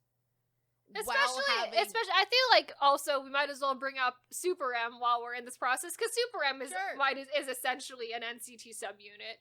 Yeah, Super M comes a date. I'm gonna read what we have here. Super M debuts in 2019. It's SM's attempt at a supergroup that they promoted heavily in the West with success? Question Quote, mark unquote? success. Question mark? Who's to say? It's like that was clearly meant to be like SM's attempt to really get into the Western market, like because that Yeah. was when BTS was Yeah. hitting huge, and it was Yeah. just like, number one, the fact that we had to combine 3 different fandoms to even get to Yeah. a point where we wanted to promote a group. I in the mean, West I'll put it was this way. I think the confusing. idea of it is actually cool The in idea of theory, it because it's works. like you Theory have the of it. people to do it. For Why sure. not? Here's the problem. I think it was marketed poorly because I think about agree. it. Yeah. Look at what you have. You are trying to combine you already tried NCT in the West and realized it wasn't going to give you the massive like uber success. But now that you what were if trying, the like, EXO BTS level. and the Shiny what if we- fandom? Which again, that's great if you're making a K-pop song because the people that actually care about what you're doing are only K-pop fans. Yeah. You exactly. People are not, a alienated the random general person public. is a general public person is not going to look at that group and be excited because you need to have the history of 3 other K-pop groups before you care about it as much as Yeah. you're going It's to. specific, Yeah. and like maybe the Korean public would have been like, "Oh, this is cool and fun." Because and when it's I different, first and, heard like, about know it, who I these was like, people are." in theory, that sounds amazing. In practice, In I know practice- they're not going to do anything with that to make and it like good. in practice with it, they were trying to get your mainstream American public to care, yeah. and I Yeah. think it just alienated them because, like, at some point, Because I know as much people as that they ended up are, with, like 5. as much as that Super M songs do seem like they are trying to be Western focused, they are still very heavily K-pop, SM K-pop sounding still. Yeah. And it's not the type of music I think would have hit in the West to begin But they with. also do sound like NCT songs. They do. They didn't even They give do. this group their own identity. That well, group the was group making is NCT 4 songs. members of NCT plus Taemin and then Baekhyun and Kai. So Yeah, it's overwhelmingly, but like it still could be. You look at other subunits. I want to go back to like I don't know CBX. CBX doesn't make EXO songs, no. and that's all. And all 3 of them are in EXO. I think that like they could have done so much with it. They could have done a And they lot with this didn't. group. They And also you they could just tell gave straight from them the NCT get-go how songs. much there was a push to have album sales with, like, whatever Oh Western my music. God. What was the I- Western music group that they were working with? There was such a huge push for album sales, very obviously. And that's what really bothered me, because it's like, we know from the get-go you're trying to sell albums, but They were like, trying to sell. why are an you making album. it so fucking obvious, dude? Like, come on. They were. I point out They were so albums, desperate. those That albums was were so cheap. cheap. They were a $10 That was album. the album. That was a it was $10 less. I think that was an album. $8 album. I went to Target once. That album Yeah. was $8. They were so Yeah. cheap. That album that was so album. cheap. They did everything. They did member versions. They were $8. Anytime you bought anything SM related, Super Super M. M related, they kept just giving you an album with it. You would buy concert tickets. It would come with an album. You bought shirts. They it would really come- wanted to People get. just kept I will getting say, They this were is the doing thing that so some artists much. do in the West, where they assign like is. album sales along with the sale of like a merchandise or something, which I But think they were that's trying not to a- do that to get up the charts. They were I doing think they so really are. much. They did so much, and I Yeah. was like, it was so transparent. And even with all of that, didn't work. It did. At least in the It long worked run. moderately I personally well. do think COVID kind of threw a wrench into the plans a little bit, but also even, certain like, members were going to go into the shopping. military too, so. No. But I'm talking all the way back with Jopping. Jopping Yeah. was not the massive success that SM wanted it to be. No, it wasn't. I think they wanted this to be massive, and it They were was hoping it would be big. probably like Gangnam Style-esque, like type of a Not even good. thing. I wouldn't even think that they would be okay with it being Because DNA-esque. Jopping feels like a really dumb song, and they like I think wanted to do something like fun Again, and I stupid. think that SM would have been okay if it was as popular as DNA. Mhm. yeah, I And think it they would have been wasn't even happy. that. But it's just It was big. Yeah. It wasn't massive. It wasn't unsuccessful. No. But that's also because they put so much SM money it's just and because SM investment But it's has also so like I much think the big money. thing why it pushed didn't come it. off as super well too was that it was so obvious. I think for a lot of K-pop fans, frankly, It that it was. was such a cash grab. It was It's such so a cash fucking grab, obvious. and no one who isn't a K-pop fan had any reason to care about them, even a And little Yeah. bit. those people They were that told this K-pop- is a K-pop supergroup, and they're like, "Cool." Like that doesn't mean What- anything. what to does that me. That doesn't mean Yeah. anything to me. And also, most people that are K-pop fans would have preferred these people spend their times doing other things, like We could have gotten like whatever was left of EXO comeback in that time. We could have gotten Taemin solo music in that time. We could have even gotten another NCT comeback in that time. Mhm. Everybody would have just preferred all of these people do different things at that time. Yeah. It just felt like No a one waste was of happy time. with all of them wasting their time on Super M, which was just SM like flailing around trying to find know. Western success and not understanding that doing something that is this obviously a cash grab is not the way to do it. Also, it's But like you can't the force other it thing- like this too. What happened with BTS was Or natural. fully It's like they organic. were on Fully so organic. many Western Or like at least, talk or at least shows. organic to a good portion of it. Some of it probably No, wasn't I that organic, but again, I think that the jump of BTS's you cannot get the BTS success manufacturally. I think it's like a slope. You got to tip up and like organically up, and then you hit the motor and just go right for it once Yeah. anybody realized that something was happening. Like you Mhm. gotta like obviously there was an acceleration there, but it has to start organically. You can't start it doing whatever the fuck this is. yeah. And it's like SM The is other so thing I want to influential mention that I with think SM and that's the only reason they were on all these Western shows, because they have the influence to get their people on that and the without money. any. I think yeah, there was without any worry. I want to know how much money they put into Super M. They probably Probably- put in all quite of a amount. probably way so more much money than Was it Super M Interscope made. Records they worked with? I think so. Yeah, that would help a lot too. Interscope It's- probably knows. I a can bunch of people guarantee in you the they put more industry. money into that group than they actually made off of them. Like, Oh, I agree. I think so too. It's so much money. So yeah, that was an The interesting other thing with experiment. it- the I other will thing say, with it, if and I anything think that positive this about might Super M, be- I did like their music a lot. Like, I thought I their like albums the, were and really I good. still K-pop do think the fan. idea of like, hey, why not kind of form a weird combination group with members from all Again, your I think different active that's boy groups fun. is kind of a I- cool in theory, you know? My problem with again, I think that's fun, and I do like the music that Super. A I lot of kind of music hated Super how M much I also did liked some the bad Super M music. Yeah. Some Yeah. of the music was not good, but some of No, it was yeah. actually really good, I think. But I also think that it was, I don't know, I think there was just so much more room with it to Mhm. grow and make something different and unique. Yeah. And then they were just not doing it at all. They were just not that. They were The not doing other it. thing I want to talk about with SM, and I think that this is really where that era of SM starts, is that I find that this is really where SM is trying. It's Super M especially is where I feel that SM is trying to play catch up. Yeah. Oh Because yeah, they see the look high, back. they see the BT, well, big No, hit, but, not like, high you- at the point. They want but that. you They look want at- that. But you look, not even just at that. I think they also see the trends of music that even BTS isn't doing it. BTS doesn't do noise music. True, But they don't. At this point, They do they're not. seeing. They look at Stray Kids or back at something your- even. Yeah, Oh, look true. back at TVXQ. Look back at Super Junior. Look back at Girls' Generation. SM is making the trends. Other groups are trying to sound like SM groups. Mhm. They're setting the tone. Look at 2020. Noise music is popping up. Other groups are doing different things. Other groups are doing the popular sound is not the sound that SM feels comfortable doing. I will say Yeah. and a they're trying to really, play catch up. a really They're trying big to do detriment what other to people are already SM doing. that they have had constantly is that I think a lot of fans really resonate with groups that write their own music. Not a single another one thing. of SM Entertainment's groups have ever been allowed to do that. Like, No.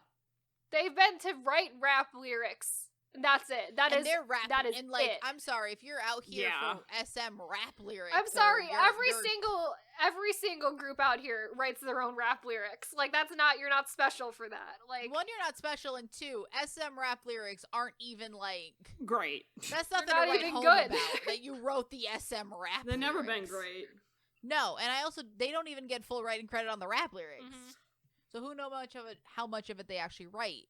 I don't even think it is just that because there are a lot of groups that don't do it. I just think that the sound. but I think a evolved. lot of The fans tend to aesthetics. gravitate That too. towards those like Yeah. self-producing groups because like BTS That's is fair. one, Stray Kids is one, like ATEEZ Yeah. is like people Yeah. love that. They do. I think SM is just trying to figure out their place in this new K-pop Universe. landscape. K-pop universe. K-pop landscape, I think. Well, the because thing that's also the helped them K-pop too is the landscape- acquisition of like some subsidiaries and labels. Like, That's look at fair, Mystic. You but have the I'm- Rise of Billy.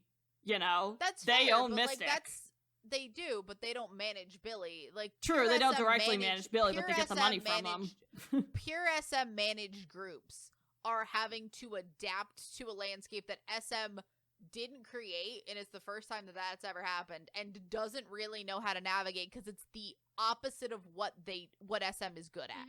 Yeah. SM is good at vocals. SM is good at making like cohesive K-pop groups that are one vocal based and two have, like, looking back, softer concepts. Like, they do not do like this super aggro K-pop that has sometimes been extremely popular now. Well, I mean, they have done their quote unquote edgy back in the day, but it's not the same edgy that it is now. Yeah, it's not like anime. And also, edgy. remember last time that they tried to do a rock group? Oh yeah, They fucked that up so bad. Yeah, They've never done that, and like they don't know what to do with it. And I think that's what you're seeing now is that they're like trying to do what other people are doing, and SM, we've learned now, is not good at copying other people. Nope. no. They're trying Maybe they to should be set better at trends, copying but other like people. they are not working. I will say we well. do have a couple other ones to discuss. We have one more to discuss. I Well, think. we have a Two more. couple, 1.5. 1.5, One and a kind half. of. Yeah. All right, so I'll You might as well just do do both So of them because it's like Yeah. in 2020, both. They're they kinda debut related. aespa.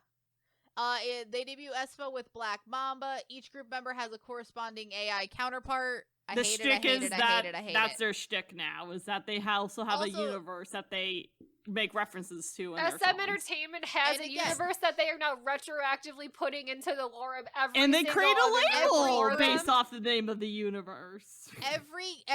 Again, did you know that every SM song is part of one shared universe? Did you know that? Every SM Well, now song it dating back is. to 1990. 98? 1996, Yeah. probably? Wild. I hate it.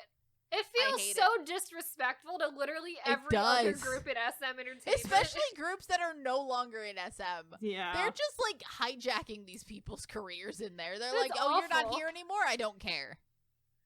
You were once in SM. I like how and most of love the people, how when we're- asked about Kwanya, they're just like, oh, that, yeah, Yep. sure. Sure. If you ask Sure. Super Junior, have you seen Super Junior trying to fucking explain at their concerts and we have a universe now? And also, This is can you our tell this, shared like, universe. at the same time, this is Super Junior, who has not given a shit in, like, 10 years at this point. Yeah. Like, I feel like someone at the you can company was tell just like, how guys, hard one of you SM has to talk about the universe to the homies. You so then can they tell put money how into it. hard SM is trying to push this, that they had to get Super Junior to do it. A group that does not want to do it, No. doesn't care about it, Yeah. and actively might want to sabotage it. Yep. Yeah, they would. Knowing Super Junior. Yep. I just think that it's, again, aespa, successful. The girls, probably talented. Are their talents being used? No. Their talents they're are just not making- being utilized well, and Their it talents, pisses me the their fuck talents off. are actively They are being used not poorly. directing their talents well. Like the SM's not letting their talents shine through. As And well also, as they could SM have. is just not letting them shine in any meaningful capacity. These Yeah. girls, I don't know if it's mainly because of the AI aspect and the thing about an AI, and especially, like, I don't know what the benefit of the this AI is at all. robot-esque. Well, it's not Robot really girls are robot. like- It's more artificial intelligence, and it's hard enough to explain. But, like, to they're most not people. even artificial intelligences because they are counterparts to the girls. And I'm Like a is that digital why they're not? counterpart. Yeah, they're digital counterparts. So I'm like, are they supposed to have, like, similar personalities? And is also that why we don't know anything about the members of aespa as personalities, because they're just AIs? Because they're tied like, to this dumbass concept. Because they're tied to this thing that should be able to, like, have its own digital I don't know, but we don't. The thing about SM groups is that, like, for the most part, people know who they are. They know something about these people. aespa gives me nothing. It's giving me It's blank my slate. conspiracy theory that they're And that's not using what I their want. concept and their cinematic universe to literally trap them at SM Entertainment because, like, what the That's- fuck are yep. they gonna do outside of their entire concept that is so just tightly, like, associated with this cinematic universe that SM is now And- creating? Yeah. And in my mind, that also feels like something that they're also kind of doing with NCT. Because also notice, NCT is, at this point, 6 years old. They're about to enter contract renegotiations. Yep. yeah. And none of them have done a singular thing on their own. None of them have had like an official solo debut. They've like only done None of SM they haven't done Station anything. solo songs. They've done SM at Station best. songs. Yeah. That's it. Yeah. They haven't acted in any. I think Jaehyun acted in like a web show, and James. It's like I as think a some really couple of said, them we don't do want you to web ever be shows. successful in your life, and we but want they your high don't success do the to be kind tied of to shows us. that Yeah. like you don't see them doing the kinds of things that like what I call now classic SM. Classic SM did, like they were doing like television shows. They were doing a bunch of Yeah. stuff, and I feel like they're not giving those opportunities to any of these new kids. Yeah, they got nothing. They got nothing. Like aespa maybe in time. Yeah. I don't really believe it, but like I can't hold it against them that a 2-year-old group hasn't done a lot of solo stuff. Mhm. Yeah. But in terms of NCT, they definitely should have. Yeah. Yeah, They one of them definitely should have should've. at least had an album or an The EP. most that we've gotten is what? Some of them did some hosting gigs, and some of them, and I think some of them did some web drama acting, and that's Right. about it. Yeah. Like, it's wild to me. Yeah. And this just feels like, and this is also a broader thing with kind of like 4th gen groups in general, is that they're not getting as many solo opportunities as a lot of the older gens. There aren't. I think also They're because not. we've sort of seen how that has played out long term of like, oh, they're just going to leave and go do their own thing. So if we don't give them those opportunities, they're just going to have to stay. Right. And that just feels, kind of sad to me. It's just, and I'm not surprised, like, with this coming from SM Entertainment to begin with, Yeah. considering the amount of, like, it almost feels like it's another, like, weird stunt they have to pull because they've had so many of their people leave and then sue them because they suck as a company that it's like, well, maybe if we really, really force them to stay here, then, like, what are they Maybe gonna they'll do? just never be able to sue us. Seriously, like, it's getting to that point, it feels like. I don't know.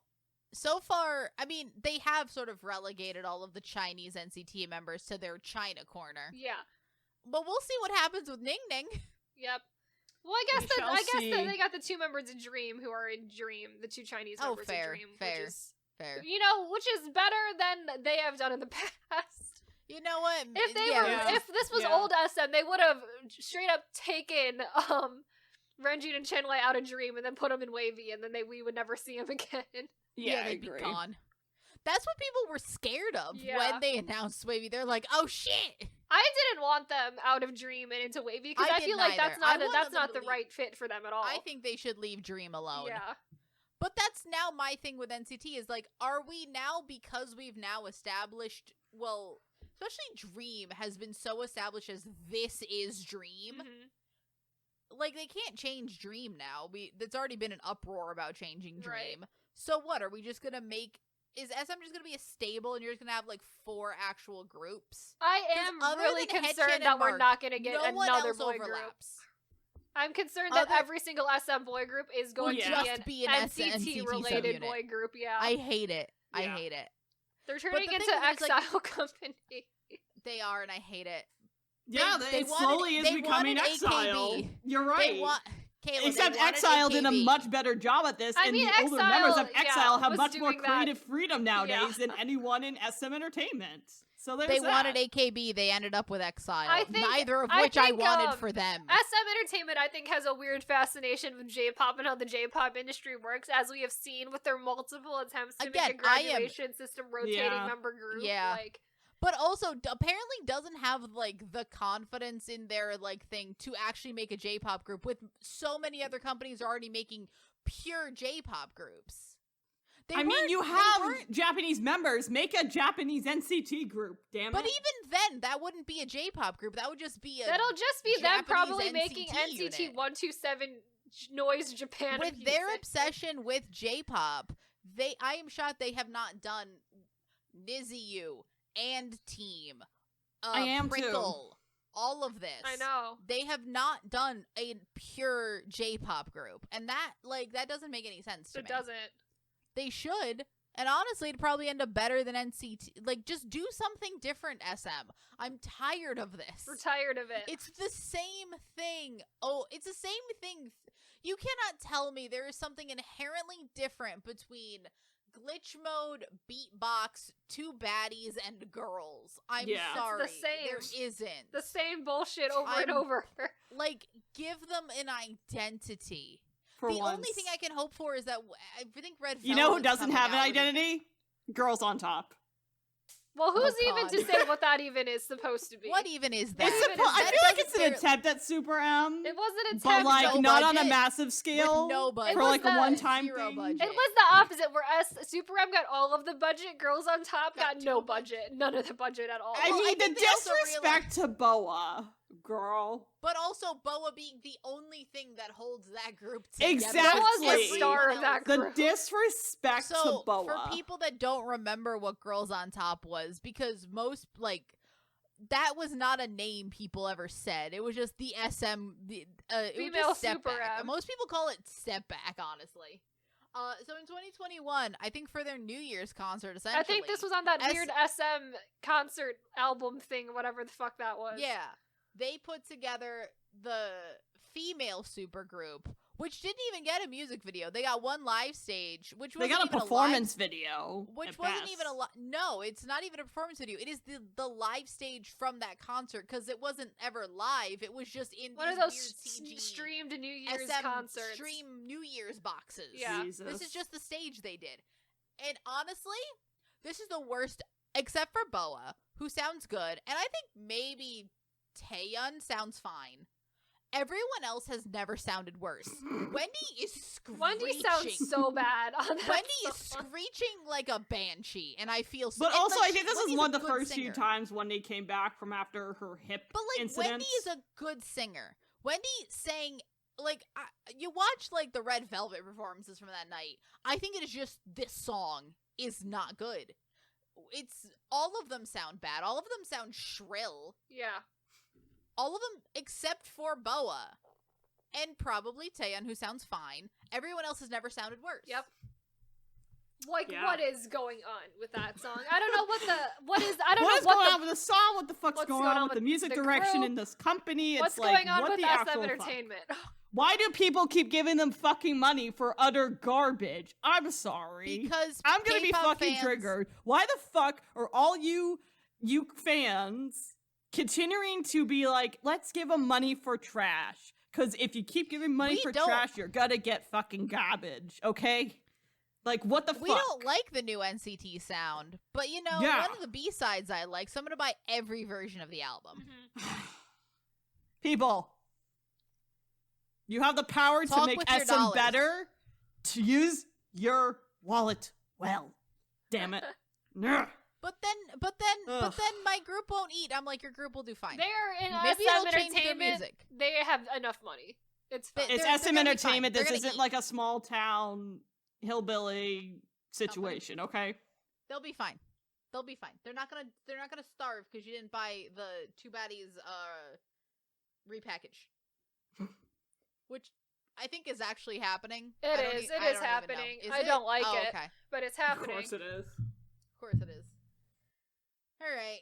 So that has. So that's the been end of- SM Entertainment, everybody. Let's rank this It's- sucker. honestly, I'm torn because SM Entertainment is a company where historically they have been super influential. They are the reason They why have idol been. groups exist in the first place, pretty much. but in also Korea. they are also the reason that idol groups don't get paid, and They're also the reason yeah, that idol exactly. groups They're get also a mistreated. lot of the They've also problems had within the industry multi- stem from them. They as have well. multiple of the exact same lawsuits because they didn't learn from any of their over mistakes. and over again. Yes, exactly. And So then I'm it's like, torn. and it's like we Also- don't even have like, well, their current music direction is good because that's going to shit right now. So like, It's like the Yeah. opposite of the YG problem, where like YG went to shit, but then like tried to turn it around. yes. Yeah. YG like turned it around by making the most anti-YG music with like Treasure and shit like that, Mhm. and like Akmu. Yeah. SM tries to do the opposite and ends up with frickin' NCT and aespa. Like they've changed, but for the worse. Because I honestly want to put them worse than YG because yeah, YG had one really terrible scandal, but that's almost not even related to YG.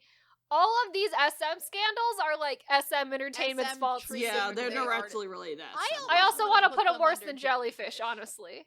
Are they worse than They might. I be don't think they're worse than Hardly. Jellyfish because they managed to also think they're also continuously have worse. more successful groups. So Yeah. like True. Jellyfish has I- not had that. But the thing with Jellyfish is Jellyfish doesn't treat their artists like... Jellyfish doesn't know how to manage them musically, but they don't treat them like shit. Yeah. I want to put them one below Jellyfish, because Cube doesn't know how to treat them musically and treats them like shit. I think they're below Jelly. I want to give them a 4. Yeah, I do too. Yeah, that's fair. So, for people watching at home, we're at 11 now. Yeah. The new current ranking of K-pop companies is Yeahua Entertainment with a 9.5 with 18,000 asterisks. Because it's China and we don't know what happens. Basically. It's FNC at number 2 with a 9, RBW with an 8, Willem with an 8, Starship with an 8, but ranked order that way. Fantagio with a 7.5. At 7th place, we have JYP with a 6.5. At 8th place, we have YG with a 5.5. 9th place is Jellyfish with a 4.5. 10th place, SM with a 4.0. It's the exact it's the worst version of a GPA. And 11 is Q with a 3.5. Yeah. Lovely. Honestly, what the heck? Yeah. This was an episode. I need a nap. Same. This company sucks. I hate them. It's awful. They're awful. Don't worry. Hopefully we'll have better discussions about other companies. We're gonna have a better discussion. I immediately feel like we've gotten the company that we at least have the most amount of opinions about. Because I had a lot of SM opinions going into this. Well, for the most part, when we would do this, we kind of laid out the timeline and had our opinions sort of flow from there. With SM, we came in with so many opinions. God. We wrote opinions into the script, and we don't do that usually. I spoke opinions, not in the script. We all spoke opinions, not in the script. Yeah. But we don't usually go that hard in our scripts. We don't. No. But like SM's just that But polarizing of a company where it's like you're just incredibly frustrated most of the time. At least I am. Because and it's the like other problem especially with it is that older SM had such good talent. But like and the other you thing could have with it is treated that people SM better. Still you has talent. are the reason why a lot. It's like, well, I mean SM. SM's the reason why a lot of sassing behavior no, it's exists. me. It's they me, Maria. They pioneer I that control shit. all of it. They're they instilled like a lot. They're a big part of the reason why the diet culture and shit exists in K-pop companies. Again, like, and other original idol companies, not just them, but they're part of it. You know, and I think you have to sort of accept the good and the bad with SM because they did start the industry, and they are the reason most why the people industry exists. And they took, and other companies took both the good and the bad. So I can't And that's completely also ever on hate them. SM, but like they're part of the reason why a lot of problems exist too. So, but the other thing with it is the incompetence of the management of their more recent groups to me is wild. Absolutely wild. That's Absolutely what gets insane. it to me too. Absolutely wild that they're getting so much worse given how long they've been a company and yet they're have also learned fucking absolutely popular. Nothing. Yeah. You They wonder are. why people question people who K-pop fans say the taste of K-pop people taste? these days. It's like, holy shit. Right? But- And then the last point I want to make is just that you were saying that SM was so talented. I think the individual members of even current SM groups, for the most part, are very talented. You have a lot of extremely, extremely talented kids. Yeah. And SM, with its reputation, with its popularity, has essentially the pick of the lot for K-pop idols. You hear so many people were like, I tried for the SM audition, I couldn't get in. I tried for the SM audition, da-da-da. They have their pick of all of these kids. Mm-hmm. And yet they're not utilizing that talent they well, don't especially use with the it. recent I know. groups. And Exactly. it frustrates the They are fuck out of wasting me. these It's like, kids- come on. What the They fuck are you waste doing? These kids' talents, That's what it, and they are such a vocal-based company, and it hurts me to see. It's like they're vocal-based so company vocal like based. this, with Such good very vocal- vocal. Why are they? And why Why are the they fuck are rapping? forcing them to rap? Why are they rapping Why are they so forcing much? them to good rap? vocalists. They're wasting them to put them in. Obviously, I think a lot And of that's rap why I'm not groups- harsh on aespa or a lot of NCT or stuff, because I know a lot of this is not decisions that these groups are making. No, it's what their but management when and we above are talk making about for them. the group, you have to talk about the management. And the Yeah. thing with it is, like, I'm not saying that rap-heavy groups don't have good vocalists. I think that one of the hardest things to do is, and we've talked about it when we talk about a lot of those. If you especially have a current, rap focused book, like you gotta have rap-focused one or group- two like vocalists who can carry You- you, or else you're you falling have to apart so get fast. A carry. Your vocalists have to be phenomenal. Yeah. The problem is they are because you have to balance it. Yeah. Especially now, because there's a lot of groups that have more rappers than vocalists, which didn't used to be a thing. You have to have vocalists that carry. The problem with SM, especially now, is that they are giving essentially rap songs with vocal features. Yes. Yeah. That's what these songs are. The They're vocalist not should be the K-pop. highlight. And They it's should like be the main point. And then the not chorus of feature. so many of these songs are just like shouting noise. or like just like it's not singing or it's just a rap like, song. What's happening? It would be like if the rapper was the main artist and they had it sounds like the early 2000s when you would have these rap songs with a vocalist coming in to sing a little bit. Like and then airplanes. like airplanes. Yeah. Like it's that. That's what it is. And it Mhm. just saddens me that is what, because even with a lot of K-pop groups now are doing noise music, very rap heavy, but they have a balance with their vocalists. Yeah. The vocalists do. are still the one I always think about, and the one that does it extremely well for me is MC&D. MC&D has because it's a small group, so there's a small amount of people to talk about. There's 3 rappers, 2 vocalists. Guess who gets the choruses? The vocalists. Mhm. Shocker. But guess who has most of the verses? The rappers. But you balance it. They outnumber them, but the vocalists have to be very good. SM has the opportunity to do something like that, and they Mhm. just choose not to. Time They and time have again. all the talents in the world, Yep. and it is almost a conscious decision to not do it. And that's really what makes me most upset about SM. They have all the money, they have all the talent, they have everything set up for and success. they choose to still they choose fucking not make to. garbage time and time Ugh. again. And that's why, like, a lot of the smaller companies, we have a lot more leeway with of, like, they try their best. Even a much mid-sized companies. Yeah. Like, I would Yeah. even give, like, something like FNC a little more leeway there. SM, what can I say to you, SM? You have all the opportunity in the world. You have more money than God. You have a responsibility to you have almost a responsibility to make better music than what you're making. Yep. Yeah. Like, I don't know if it's the recent people they're getting to hire to write songs for them or to produce songs for them. I don't know what it is. Because they have been there pulling has more been sort of a international massive- people. I think There's it is like almost a a massive general overhaul I think of it's a who's general there. creative direction problem. Yeah. Yeah. Because as the a creative whole. direction There is has just shit. I mean, It's think about it this horseshit. way. All the Yeah. people that were there in that, like, almost like golden age of SM from, like, I would say most people would say, like, your Suju up to your Red Velvet EXO era, Yeah. mid-EXO era, like Red Velvet era, Yeah. is gone. Their creative directors are gone. Lee Soo-man is leaving and has been slowly Yeah. leaving Minhee over Jin time. left. Isuman's Jin now left. pretty much out at this point. Like, If, you know. This is really where SM is, like, finding out what this new era of SM is, and this new era of SM is this sound, and it's alienating a lot of people that liked old SM. It's like, Yep. fuck around and find out. Well. Yeah, well, and the thing with it is They're that finding they're kind out. of dragging Mm. they're kind of dragging their old groups in with it. Like, a lot of Yeah. them are able to hold out. Suju did To Ya To Yo, which was pure, like, dem joints. But, like, Mango this They year, came they're back. kind of just It's doing like their they own all thing. they all They're tried that fine. out once with all those groups and then let them back to normal music after. The fans Because were I like, feel no, like- and then they were 'cause just their like, fans okay, well, didn't- clearly yeah. we're not doing that again with you guys. Because their fans didn't like it because it's not their sound, and Yeah. also I don't think the groups ever really liked it. You can't tell me that Super Junior really loved the "We Are Young" line, At pushing almost 35. 40, yeah, pushing 40 years old. At that time, Yeah. pushing like 35 each. Like, and also Shiny with "Don't Call Me," they went right back to their Atlantis old sound. afterwards, yeah. So thank it's- God. thank God for thank that. God none for of this is- Atlantis. Yeah. Thank God for Atlantis. But also thank God that they have more, like, thank God Girls' Generation did what they did this year. Oh my God. Oh my God! No. If we got a weird Oh my fucking God. Girls' Generation song this year, I would have Thank lost all God. hope in everything. I mean, I was just like, oh, thank God they did not give them some I fucked know. up dem joint shit. So I well, truly on the think- B side, apparently they did, but at least for the title track, they didn't. So thank God.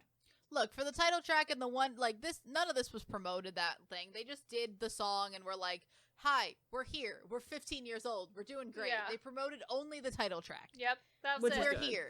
That's all Great. they needed. That's all we need. Yes, Girls' Generation's still alive. Mhm. 15-year-old We girl are group. one, bitch. You are one.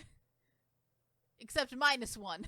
Except for the one member we don't talk about anymore. I can't. I have to. Except that other hoe we don't acknowledge. We don't Fuck that recognize bitch. her. Fuck that bitch. I love that is the one joke we keep going. Like, that's the one thing. It comes I out, mean, like, we've done automatically. extensive. I mean, we've talked about her research into books. her, They're such her a autobiography, joy to her read. quote-unquote It fictional comes out- books. Enjoy the read. Here's the thing. It just comes out like an automatic thing. It's like, it's not a conscious decision. It's The just great circle of snark SM It, like, bullshit. lives- It it, like, all lives starts and rent-free begins in with my head. Jessica's The fictional Jessica It really stories. does. It really. Jessica's books just live rent-free in my head 24/7. It's great.